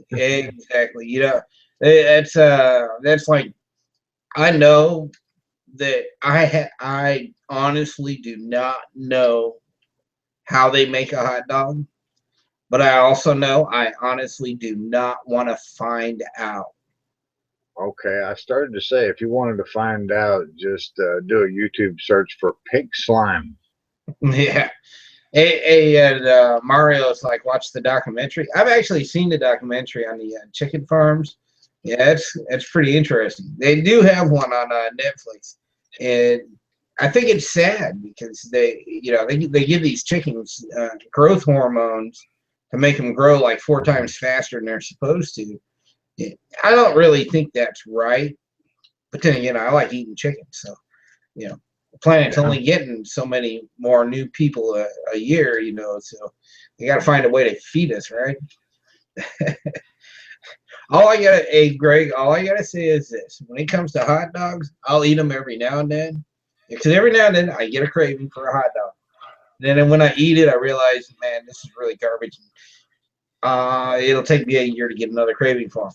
But I do want to save some hot dogs, so if some Islamic jihadi terrorists ever come my way, I'm gonna feed them damn things. 'Cause I ain't giving up my bacon. I'm keeping my bacon.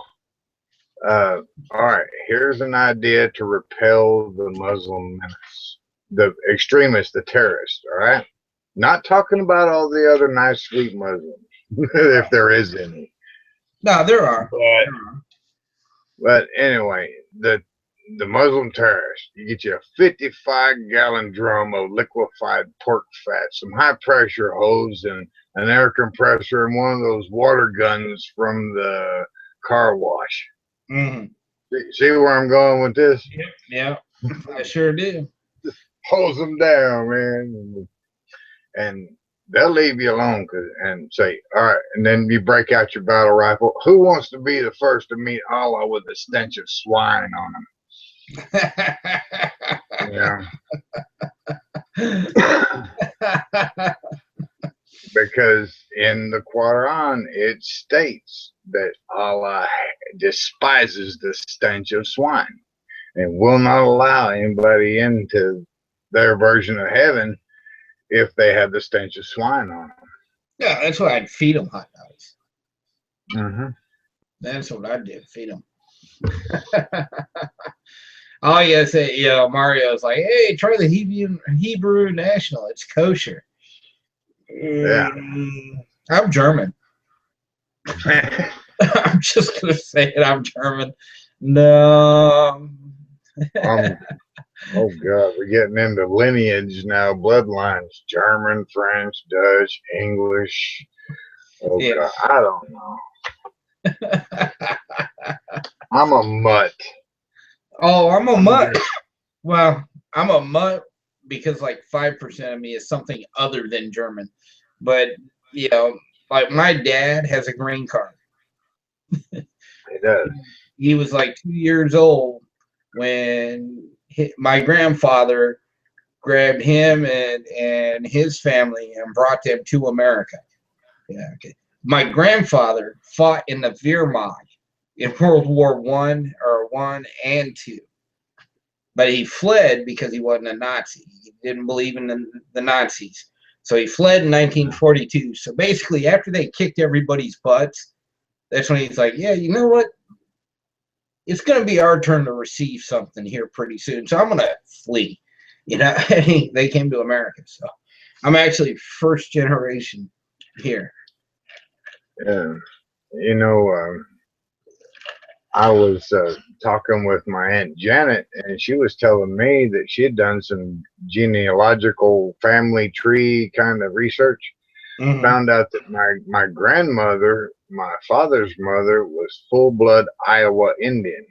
And Iowa is actually an Indian word meaning the sleepy ones. So all that time, my dad was going around spouting how he's a pure breed white boy. You're half Iowa Indian, Pop. I'm a quarter. Sorry.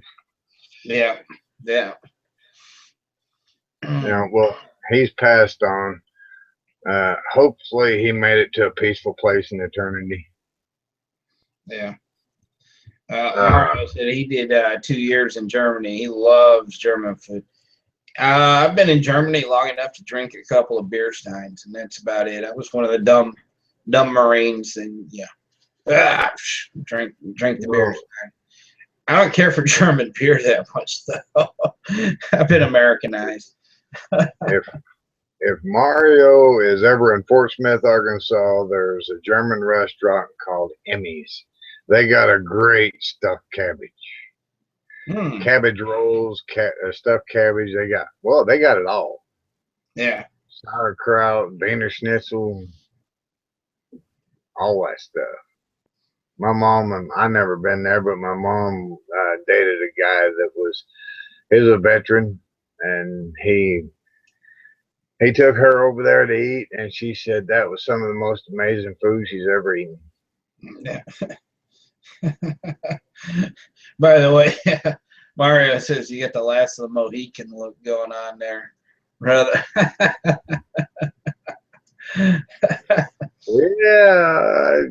I guess. I don't know. I got the hair down to there, but you got this blonde mustache. So you know what they say about blondes at times, you know. So if I say something silly or stupid, blame it on the mustache. Yeah. I had time to time. Hey, it is what it is. Yeah. I did have a woman today tell me that she just loved that Viking-like mustache that I had. And I said, well, cool. You know, you want to give it a closer inspection? Then she said, I don't think my boyfriend would like that. I said, so you're going around giving single men compliments, and you know, you got a boyfriend? Quit it. Don't do that. You put off the wrong impression. Yep. Yeah. Yeah. Shoot, I actually had to trim mine today. It was getting a little unruly. I'm trying to grow it out, but it's like because I already started with my tacky cool beard, the stuff down here wasn't quite keeping up. So I tried to trim it to keep it all the same level, and yeah, it didn't work. I'm gonna have to wait a couple more weeks and go back to it. But I gotta keep the beard because yeah, my entire adult life I had to shave 5 times or 7 times a week, except for when I was in Iraq. They'd let us, we didn't shave on Sunday. Ooh. No shaving on Sunday. Yeah. Oh man. But it's been a heck of a life. Oh yeah. Yeah. Well, hey, yeah, things are looking up. I mean, you look at this, the start of this year on Monday, we had the Chinese crashed stock market. And then, on Tuesday, it followed up. I haven't checked today, but maybe it did the same thing. You got North Korea lighting off nukes like it's the 4th of July. You got the Saudis killed a sheikh, and now the Iranians and everybody else is pissed off at them. And I mean, what more could you ask for? This is an outstanding start to a new year. Oh, and by the way, did I forget to mention that the Queen of England actually said to her staff, "Enjoy your last Christmas"? Who said that? The Queen of England. Oh. Enjoy your last Christmas. And then, they had to redo the interview because they had to cut that part out. But yeah, we're off to a good start. I think it's going to be one hell of a year. Yeah, we got and Mario. let me not forget, not with all these crazy new executive orders. We're doing good. It's a good start to this year. We're only 6 days in. 6 days in, all our enemies are killing each other, and we got a president that's just doing his damnedest to disarm us all for an armed invasion. Yep. That's my opinion. Hey, just so you know, 2 days ago, Yellowstone had a slew of earthquakes. So, I mean, I'm telling you, we're off to a great start. Just a phenomenal start of the new year. I wish Yellowstone would hurry up and just freaking blow already. Well, you're safe there in Arkansas. That's what I call it, Arkansas. Arkansas. Now, did you know that if you're in Arkansas and you mispronounce the name Arkansas, it's a misdemeanor? Really? Yeah, it's an old law on the books from like so many years ago. Some judge or lawmaker or whatever got ticked off about all this mispronunciation of the state's name, and he said it's Arkansas, not Arkansas. You're going to get a 30 days in jail and a $5 fine. Well, I'd like to tell that judge I am safely up here in Missouri. Missouri. Missouri? I love Missouri. I've been to Missouri. I've been to Branson. That's I've been to Branson once. Yeah. Does that count? Yeah, sure. Why not? I can say this though. I do love the laws that we have here in Missouri. When the president said that our crime rate has gone up by 50%, he's full of crap. And what he doesn't like is our state made it legal for felons to own guns or be in possession of guns. Felons. Dang. Now, and I got to tell you, I'm all for that. I really am for that because, like when I was on recruiting duty, there was this kid that was, he couldn't get into the Marine Corps because he had 2 felonies and he was on probation. You know what his felonies was? When he was 17 years old, he made a dry ice bomb with a 2-liter bottle of 7-Up. That's a felony. Stuck it into a mailbox and got caught. Strike 2. The bomb never went off. He put too much water in it. But he did 9 months in boot camp, which is a facility in Colorado where they hired 1960s drill instructors, Marine Corps drill instructors, and they put these kids through boot camp from the 60s. He did 9 months of this trash, and then he ended up with 2 years probation, so he couldn't come in until after that. But those were 2 felony counts, so guess what? He could never own a gun because he had felonies. Right? Nobody got hurt, no harm, no foul. Bam. So yeah, it's just one of those things where I was when they announced that it is no longer a crime for a person in Missouri who has a felony to have in their possession a gun. I was like, finally, thank God somebody has a brain. It's too easy to commit a felony nowadays. Yeah. And the average person every day breaks at least 10 to 12 laws that they don't know anything about. Yeah, I mean that's why it kills me. There's so many silly ass things on the books. And that pop bottle episode, you know, him trying to blow up somebody's mailbox. It was probably something that he'll never try again now that he's gotten spanked over the whole thing. Yeah. He got a legal spanking from the judge and all that, and that boot camp thing. Discipline a child, and they most likely won't be doing it no more. Yeah. Could have been, what was he, a small town kid got bored, wanted to blow up a mailbox. Right. Yeah, and that's what you know. They actually, there was a judge. I want to say this was about 4 months ago. There was a guy who was actually a violent felon. A person who had been convicted of 3 felonies, and you know he got caught with a gun. And so the judge saw the charges and said, well, according to the new state law, you can't charge him for holding a gun. Case dismissed. Poof. Because the law itself doesn't state violent felon or anything. It just says felon.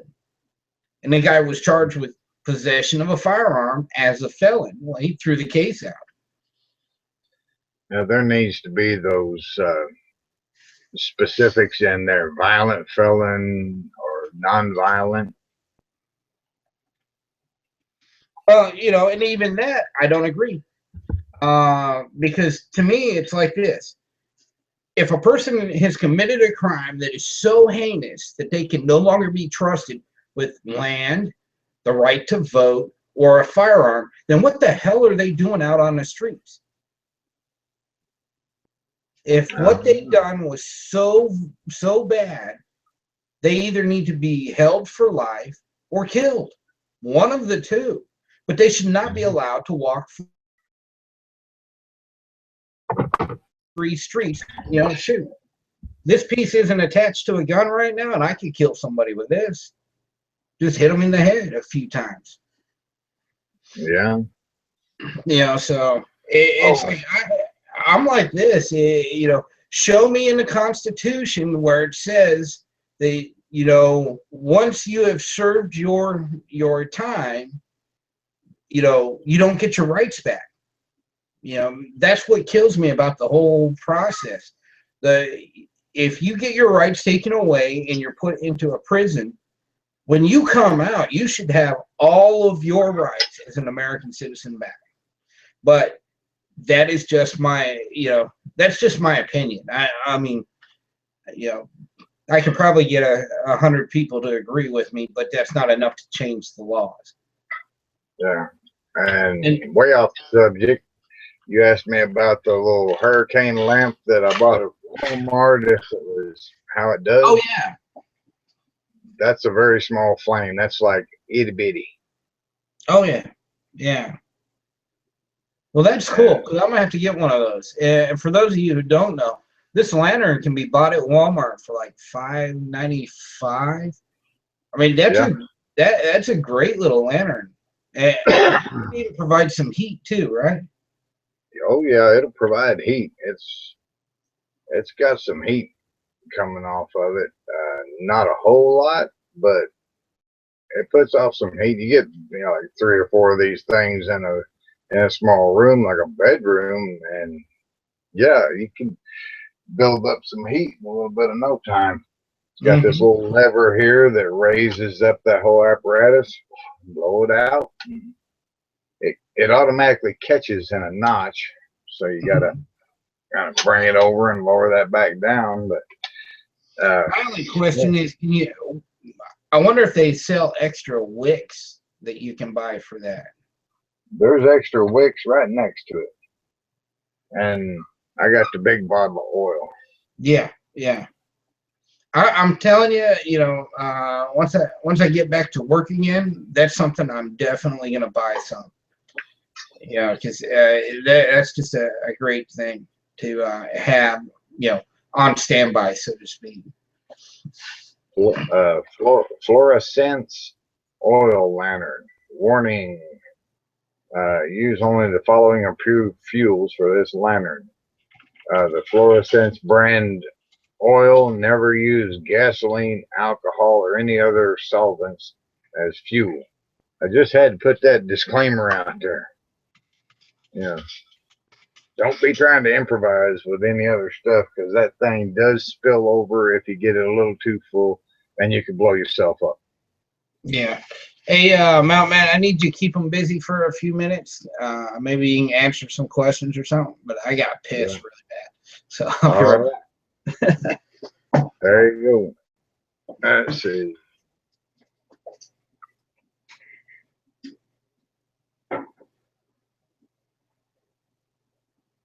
I don't know, Greg. I don't know if it'll take Zippo flints in a wick pinch. I do believe it will. It's got it does have the little tiny flat. It's not very wide at all. It's about so wide. But I don't believe it'll take a Zippo wick. There's too much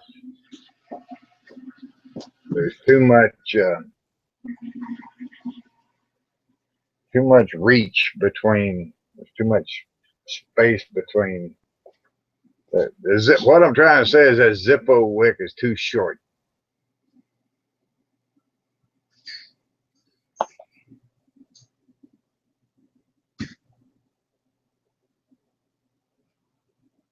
Now I've got to get busy here in the next day or two and start making up some of these fire steels and then order some more. I've got 2 more orders to fill as soon as the money orders come in. But that's going to be some welcome money for food and supplies, just to get me through the month.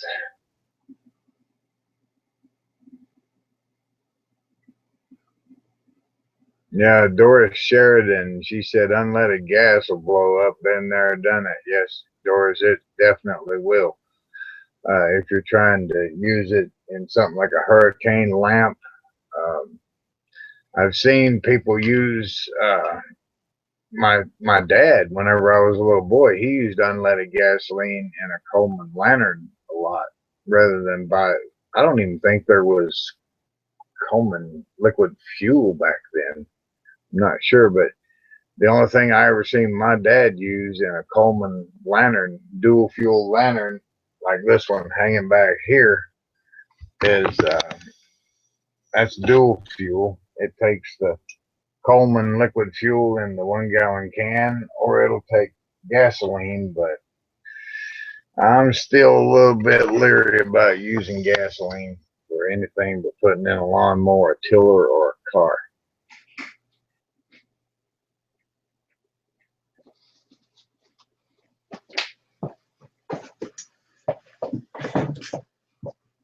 Hey, brother, I'm back. Sorry about that. We got a good suggestion from Doris Sheridan about the hurricane lamp, and use if you don't have a wick or you can't get a wick, a piece of a cotton t-shirt cut into a thin strip will work. Yeah, that's awesome. I didn't even think of that. No, that's great. And denim jeans, they're good and thick. You know, yeah, I still keep a lot of that. I don't know. Yeah, I'm one of them pack rats. You were talking about pack rats. I've got jeans that I won't fit into now because I've gotten fat since I've gotten out of the Marine Corps. Yeah, or as a Marine, I say I'm fat. You know, I'm gonna work on that though. But the jeans that my skinny jeans, I still have all of those. Yeah, and I'm like, well, you know, SHTF, I'm not gonna be eating as much, so I'm probably gonna lose some weight. Yeah, I've got clothes that I can wear then, you know. But if I need to, I can cut some up. Yeah, and a wise old person once told me that I could use jeans to make char cloth. Uh-huh.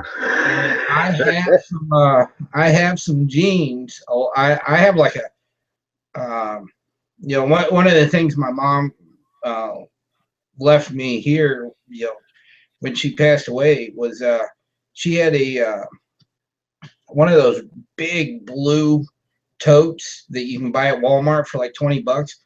She used to go to like the thrift store and pick up jeans. That's all she'd go in there for is jeans. And so look, that I got a whole tote full of jeans just so I could make char cloth.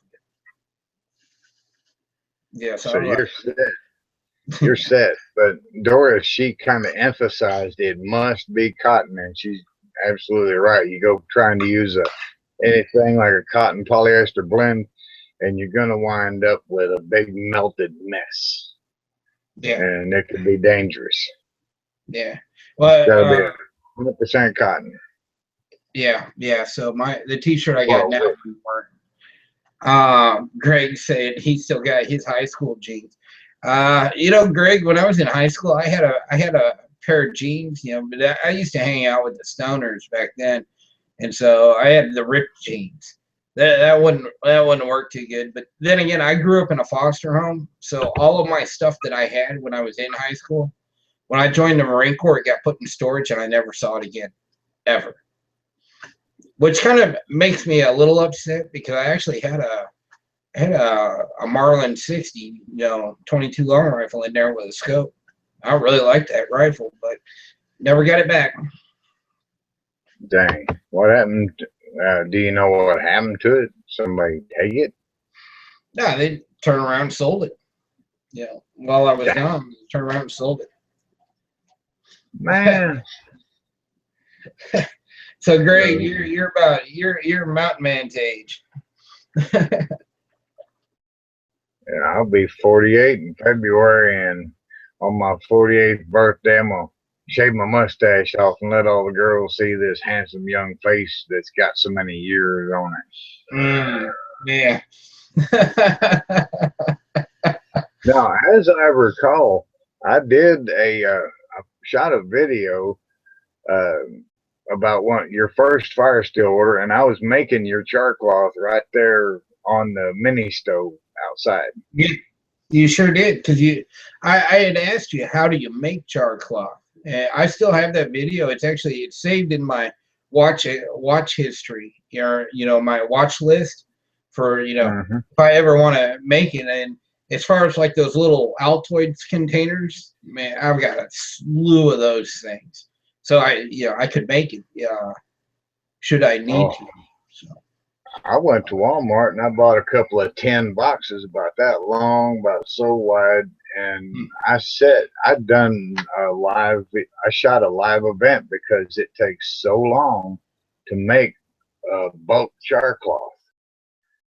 And oh man, I could see that.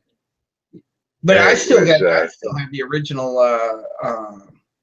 char cloth that you sent me, still in the Ziploc bag. Oh, you got 2 more Ziploc bags. like this, sandwich bags, and I had to press all the air out of them and compact that stuff together to fit it down into the envelope. And you've got an envelope. No, not that. That's the small one, or the medium size. You've got an envelope this size coming to you. The big duck with the duct tape type. Well, it's got the little, the little duck logo on the duct tape. Yeah. Yeah, they make bubble wrap mailers, and you've got one of these big ones. I think it's something like what, 9.5 inches by 13.5 inches inside diameter. Yeah. Great, get to jump out. There's another YouTuber is doing a chat tonight. I didn't realize there was other people doing it. But, oh yeah, people. Yeah, but then again, I don't plan my days around other people's chats or whatnot. It's not what I do. No, I'm with you there. It's always good to talk to a good friend. Yeah, and absolutely. That's why that stuff doesn't matter to me. But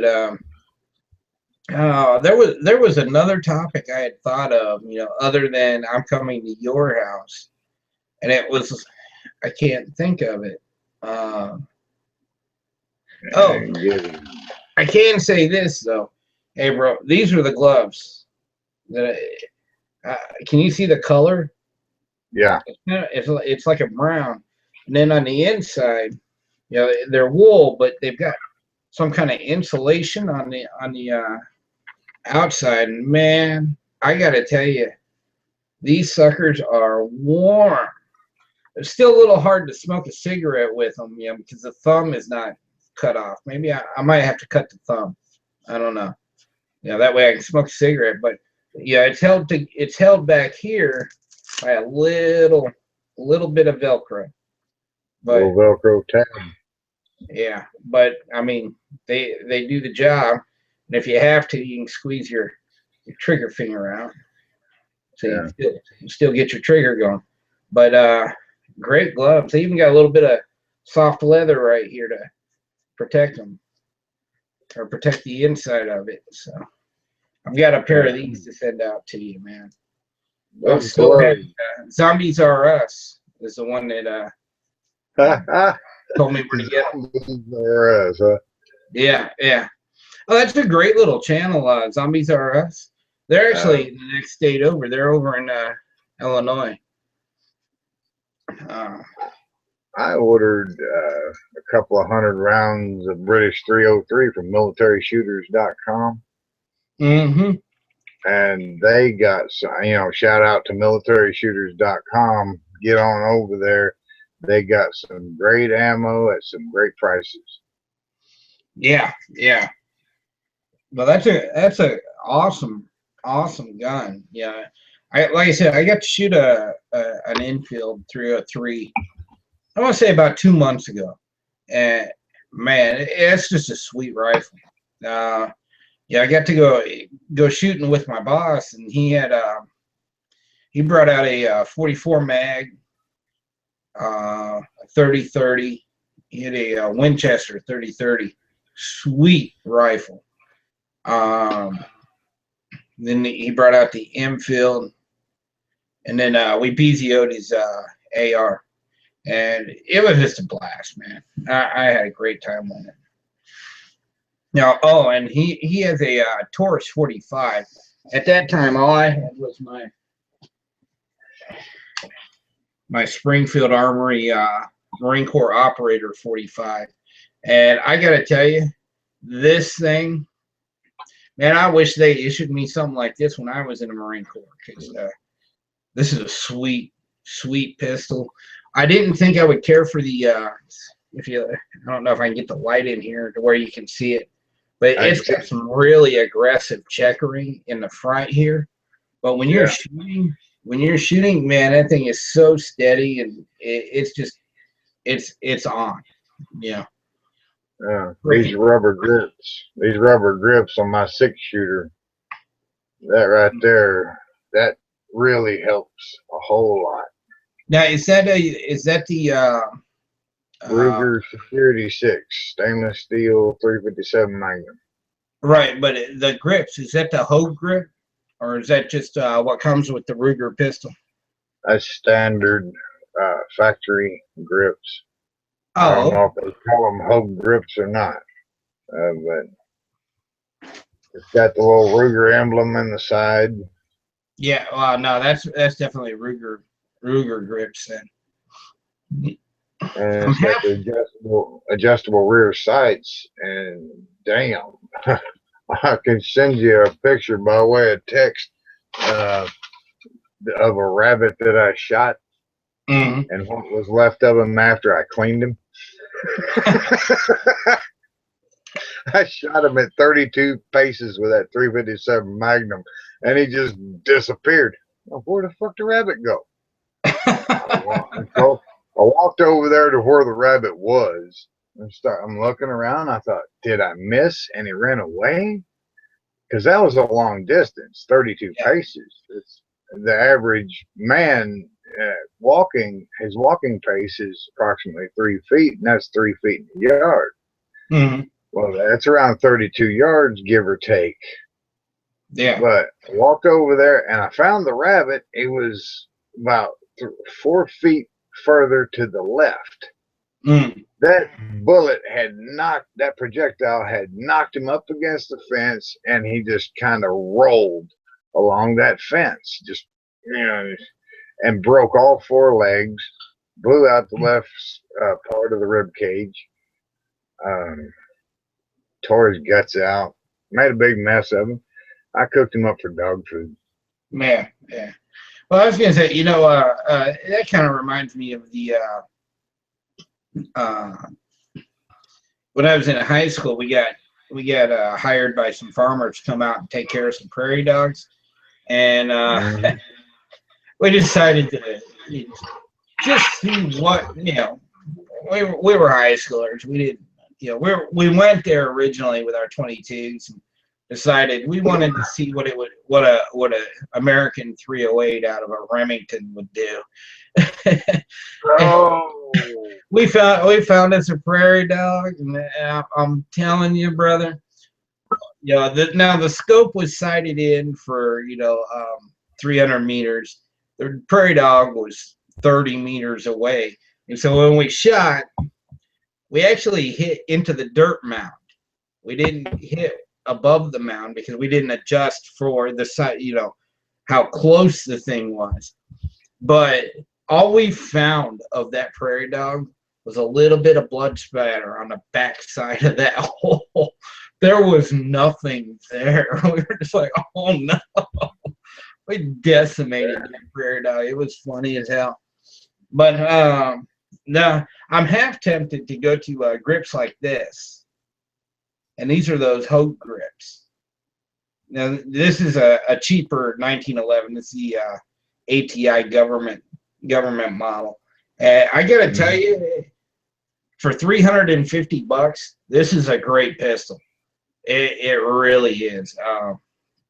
I love it. I just, I've never really been a huge fan of the 1911s because, small magazine size. But after shooting that Springfield, I kind of was like, you know what? There's something to throwing a 230 grain lead slug with a little bit of copper wrapped around it. Add something. So. Oh yeah. Have you ever tried the Barnes Vortex lead-free solid copper rounds? Never even heard of it. Try them sometime. You want to talk about an awesome penetrating, low expansion, cut through. I shot a dead pine tree that big around at about 15 feet or 15 paces, and it went clean through. Oh wow! It went. you know, my buddy over here, Bill, that works over here at Sebastian County Detention Center. He's a maintenance man and janitor. He said his boy likes to dig slugs out of, you know, trees and stuff. He collects spent projectiles that's been buried up. Right. I said, okay, I'll shoot a couple of these into that tree and we'll go dig them out. Went over there and I'd take aim and I'm like, boom, boom. Went over there and there wasn't nothing but holes in that tree. Awesome. nothing but holes. Yeah. Yeah, you know, I'll tell you, that's like the my FAL. We took it out shooting. Damn, I want to say about like 7 months ago, 8 months ago, something like that. And we were using a tree, you know, a big old oak tree, probably about like it was like big in diameter, or you know, 50, 20 feet, or 50 to 100 feet from the tree. Man, we fired the first shot and we saw the back end of the tree explode. And we were just like, okay, it's not safe to shoot this gun in this area because, you know, that round went right through the tree. You know, it took out a huge chunk of the tree on the backside. And I'm just like, holy crap. And I'm just using that ZQI, you know, the cheap ammo that they sell at Walmart. And it's going through the damn tree. I'm just like, damn, it wasn't a dead tree. It was a live tree. It just tore a 3-foot chunk out of the back end of that thing. I was like, whoa. Yeah. Okay. Yes, log cabins aren't something you want to hide in. You know, somebody's shooting at you because there's rounds that'll go through it. There was my 4th of July video where I capped off 6 rounds out of my 357 out of the Ruger. And you know, I didn't have any fireworks, but I had my pistol. So I made some noise. And there was this one fat-headed idiot to come along that said, "You could have killed somebody." Not when nobody lives back there. Yeah. There ain't nothing but woods and mountain between here and there, you know, out that way. I am a hell of a lot smarter than that. Yeah. You know, when I was 16, no, I was 14 years old, there was a man that came down from Oklahoma City. His name was Barney Taylor. He was he didn't have no hair right here, but he had black hair around there like that, and he had glasses, and he just looked like some little, you know, milksop. But whenever he opened his mouth and started talking, people stood up and paid attention. And he handed out all these little pieces of paper. And he's from the Department of Wildlife Conservation, and he came to give us a hunter safety training course. Okay. We watched 3 films. We had a 32-question piece of paper.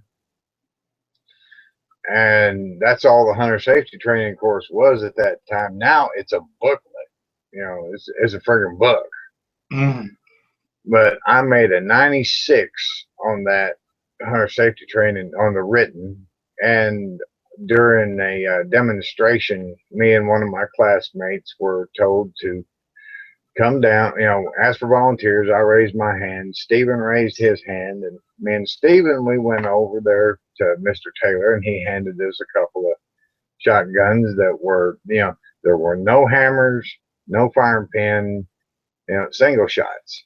And it was purely demonstration. How would you cross a fence? Well, I'm reaching out to take Stephen's shotgun.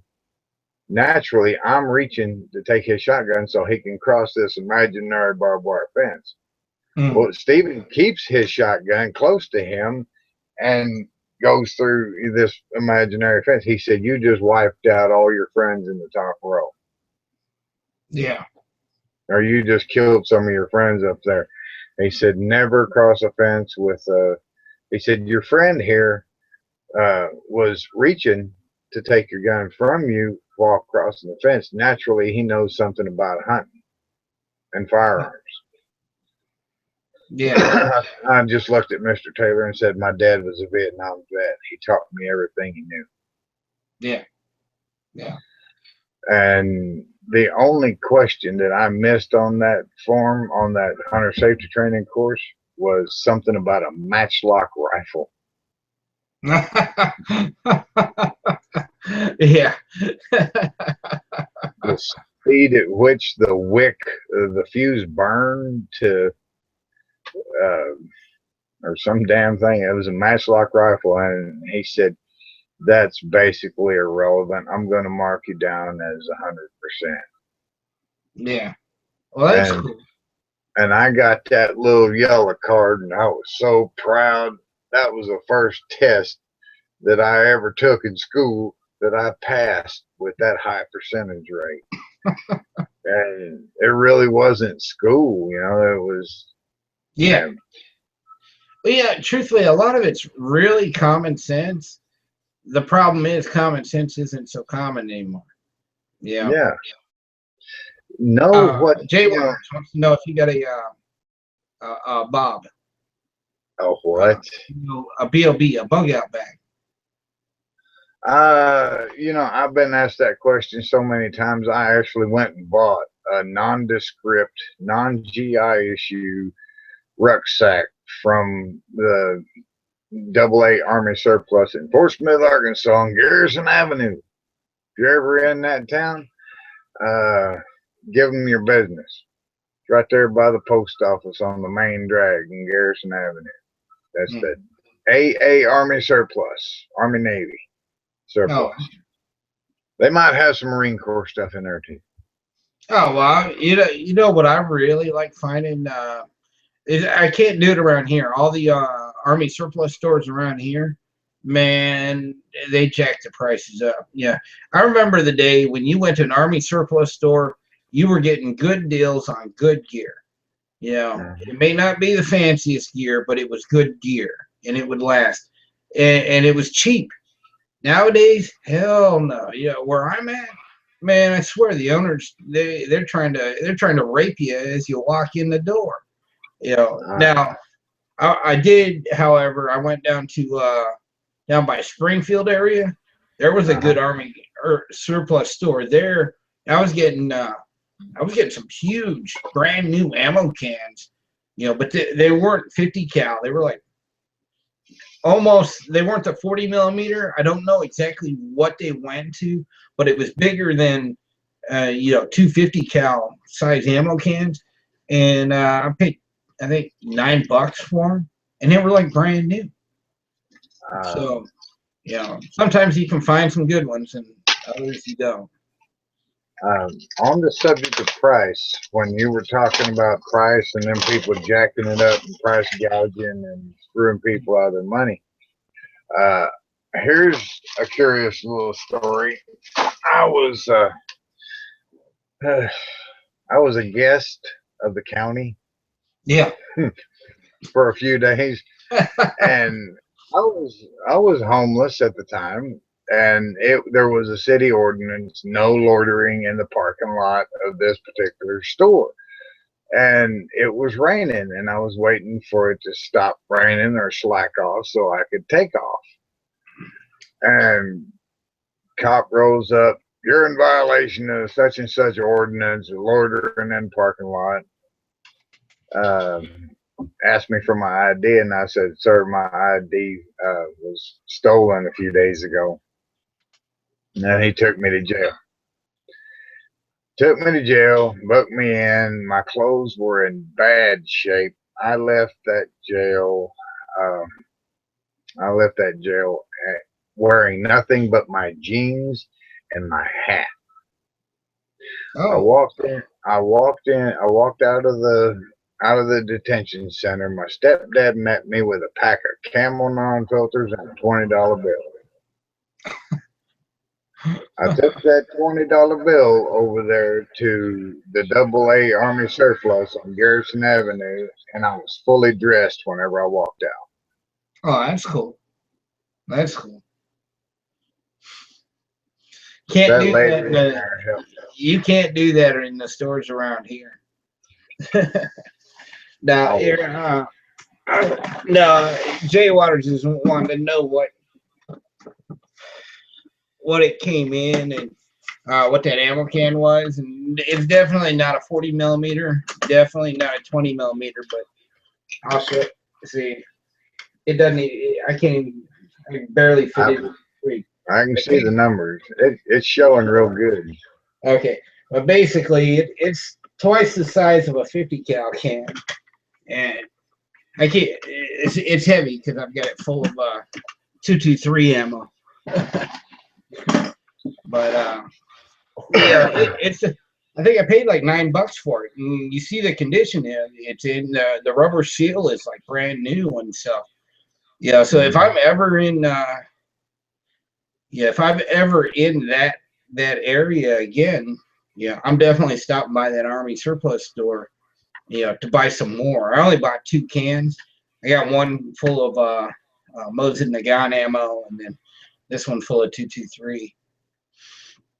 But oh, great price. So what are the numbers on the side? N463. Amity. So this must have held the parts to either a mortar or artillery. It's the 8 fuse proximity M728. All I know is it's a big can, and I've got just over 1,000 rounds in it, so it's kind of heavy. But hey, no problem, Jay Waters. But like I said, yeah, I paid $9 for that can, and it was sweet. I knew it wasn't a 40 millimeter because they actually sold 40 millimeter cans there as well. They got a good deal on them, I guess, or something. But it's all good. Well, hey, brother, what time are we gonna shut this thing down? It's 9:41 p.m. Anytime you're ready. Okay. Well, how much time have we been going at it? Because I'm in need of a cigarette. I need to get me one of them vapors so I can smoke while we're chatting. You can smoke here. I smoke. Well, I can't smoke. In the house. They tell us not to let it. They don't want us to smoke. Nobody ever comes in to see, but I respect the owner of the place enough I to. see. It's my sister-in-law, so I don't want to cause any troubles with the family there. Oh, we can end this here shindig with this note. Have a look for the people that are in urban environments, cities, towns. You want to prepare. Go and have a look at these videos of Cody Lundeen's where he's going to a grocery store and showing people what they need to stock up on in case of blackout situation, shit hit the fan or whatever. When all hell breaks loose, you'll be surprised at what you can get in just your average grocery store to help you survive. Oh, trust me. One good place to raid: Home Depot, Lowe's. Home Depot You or would Lowe's. be amazed at the survival gear you could get there. Yeah. The Walmart distribution centers. Yeah. We're not advocating anybody go out and commit a crime of any kind. No. But if the grid goes down, if there is no rule of law, if you're desperate, please don't go burdening somebody that doesn't have the supplies to support you. Hit those places. Others are going to. I'm not advocating any crime, as JayHoc said. But if our country becomes a third world country overnight, you're gonna have me sitting here worried how I'm gonna feed you if you show up at my house.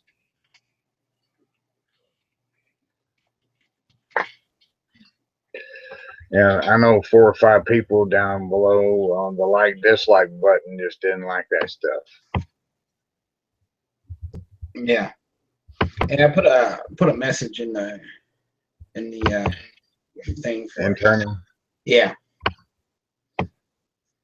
Oh, Okay, there we go. Jaywater says it's for the 120 millimeter mortar shells.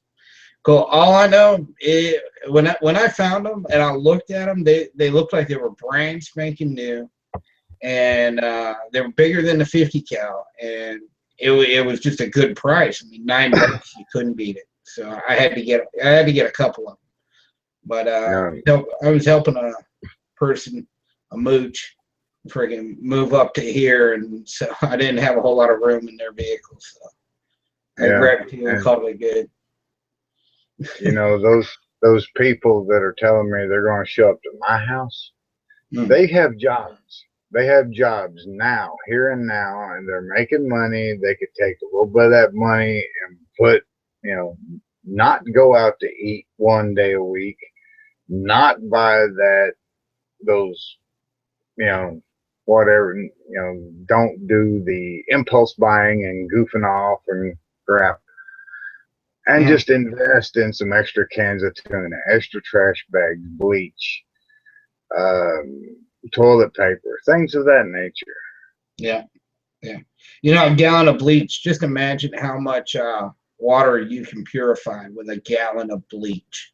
Not the scented bleach, but regular bleach. You know, unscented bleach. You know, two tablespoons or 2 teaspoons for a gallon of water. Now, imagine how many gallons of water you can, which is one of them big jugs of bleach. Yeah, so it's all good. But I need some more fire steel orders so I can just be able to eat through the month.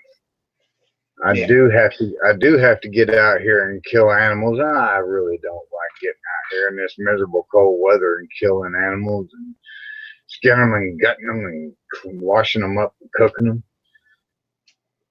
yeah. If you got any love for the mountain man, buy a fire steel, daggone it. I'll send a generous portion of magnesium and chart cloth along, maybe a free gift or two.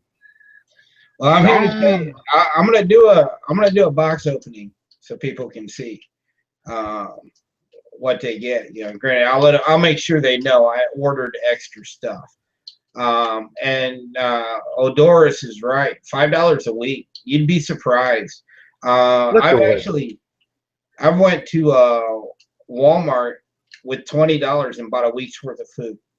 Look at what Jay Walston put in there. When shit hits the fan, it's everybody's invited to party at Mountain Man's compound on this here site of the lake in the hills of Arkansas.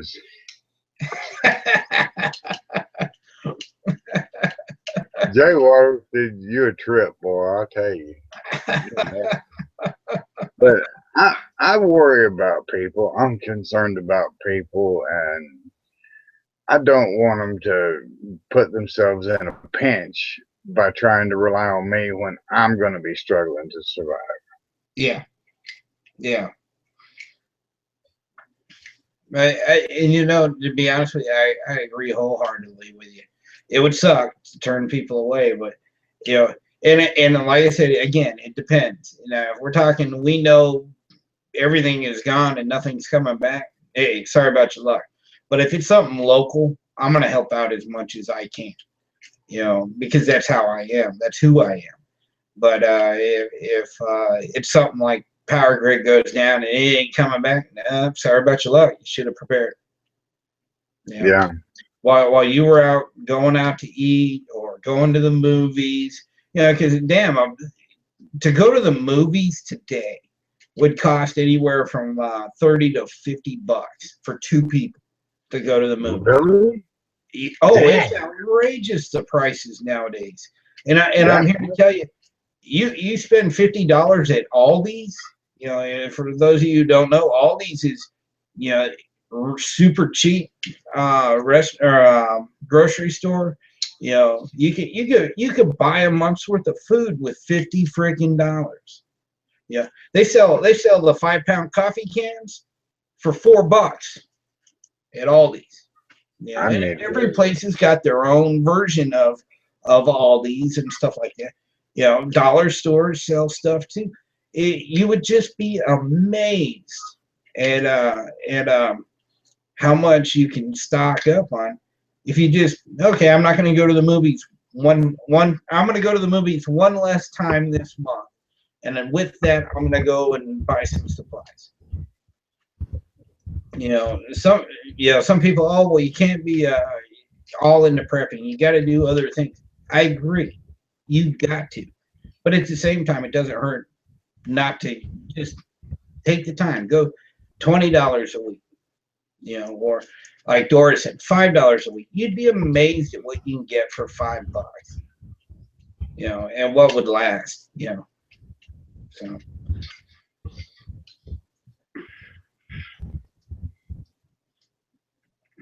I just told Jay Waterston he'd be wiping his ass on corn cobs at my house during SHTF. Hey, they used to use corn cobs back in the old days.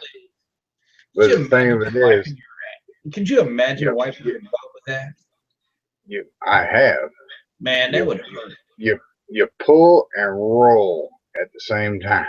Oh man, that would hurt. That just, oh man, my butthole is hurting now just thinking about it. Damn. That's why you have Charmin, man. I stock up on Charmin. You get those people that buy the cheap stuff. I don't do that. I gotta have Charmin. Yeah. So whenever it goes on sale, I buy it. You know, one roll a week. He turned it around on me and said, "See, has corn, lots of it." Exactly. No, I don't. I wish I did. He's got some deer. Corny shitting on it. That is true. You sure can. Yeah, Doris is saying you can use soft rags and stuff.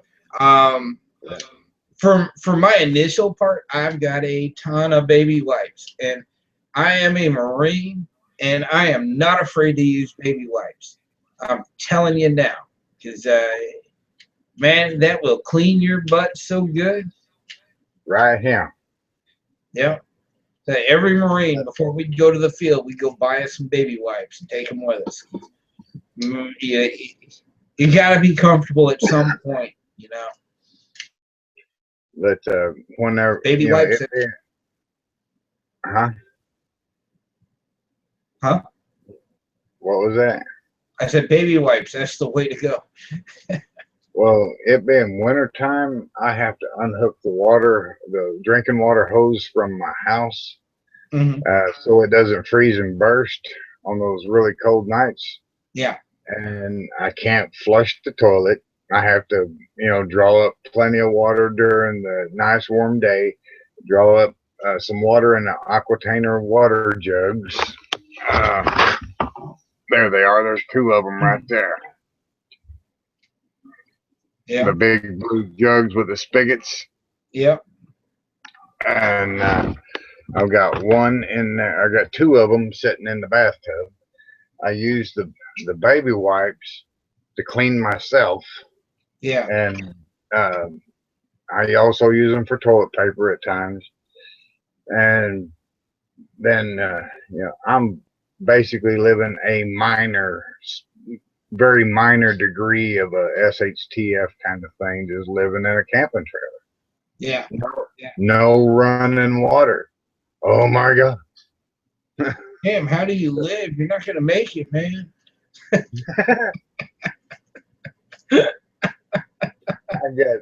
I got these two jugs over here full. I was going to say there is another thing a person can use, because toilet paper can be expensive, but something that you can use that is actually not. It's actually fairly cheap. Paper napkins. You know, you could actually stock. Yeah, you could stock up on paper napkins and those would work just as well. In fact, you might be able to get 2 wipes out of one of them, and there you go. There's your famous Dollar General logo right there. I got some of these, you know, not much. That's the only pack I got. But no, Jay Warston, you can't have my napkins. I will shoot you over my toilet paper, but I'll give you a bite of food, maybe. Yeah. If you got a can of tobacco to trade me. Yeah, exactly. Bite of food and 1 napkin. Well, see, that's like I gotta get like 6 cans of Cope and Choke for my brother. That's the wrong time to run out of Copenhagen. You know, if you're a dipper and shit just falls to hell, you don't want to just go cold turkey on something like that. So I have to stock up like 6 cans of that stuff, so I'm gonna wing him off of it. Yeah, here, bro, Yeah. start smoking. Oh man. Okay, you've been holding in the urge to get a cigarette and go take a leak, and we're gonna say goodnight, everybody, so JayHoc can go take care of his needs, and please be prepared for a shit hit the fan situation, Yeah. because you never know, the person you go to may not be able to help you. Yep. Hey, I would just like to say thank you to everybody who has watched, and especially those of you who have commented. I've learned a couple of things too. Doris had a couple of good hints in there. Jay Waters. Yeah. Hey, Jay Waters, I'll be right behind you when you go to Mountain Man's place when SHTF happens. Yeah. I'm just hoping his 357 doesn't go through you, man.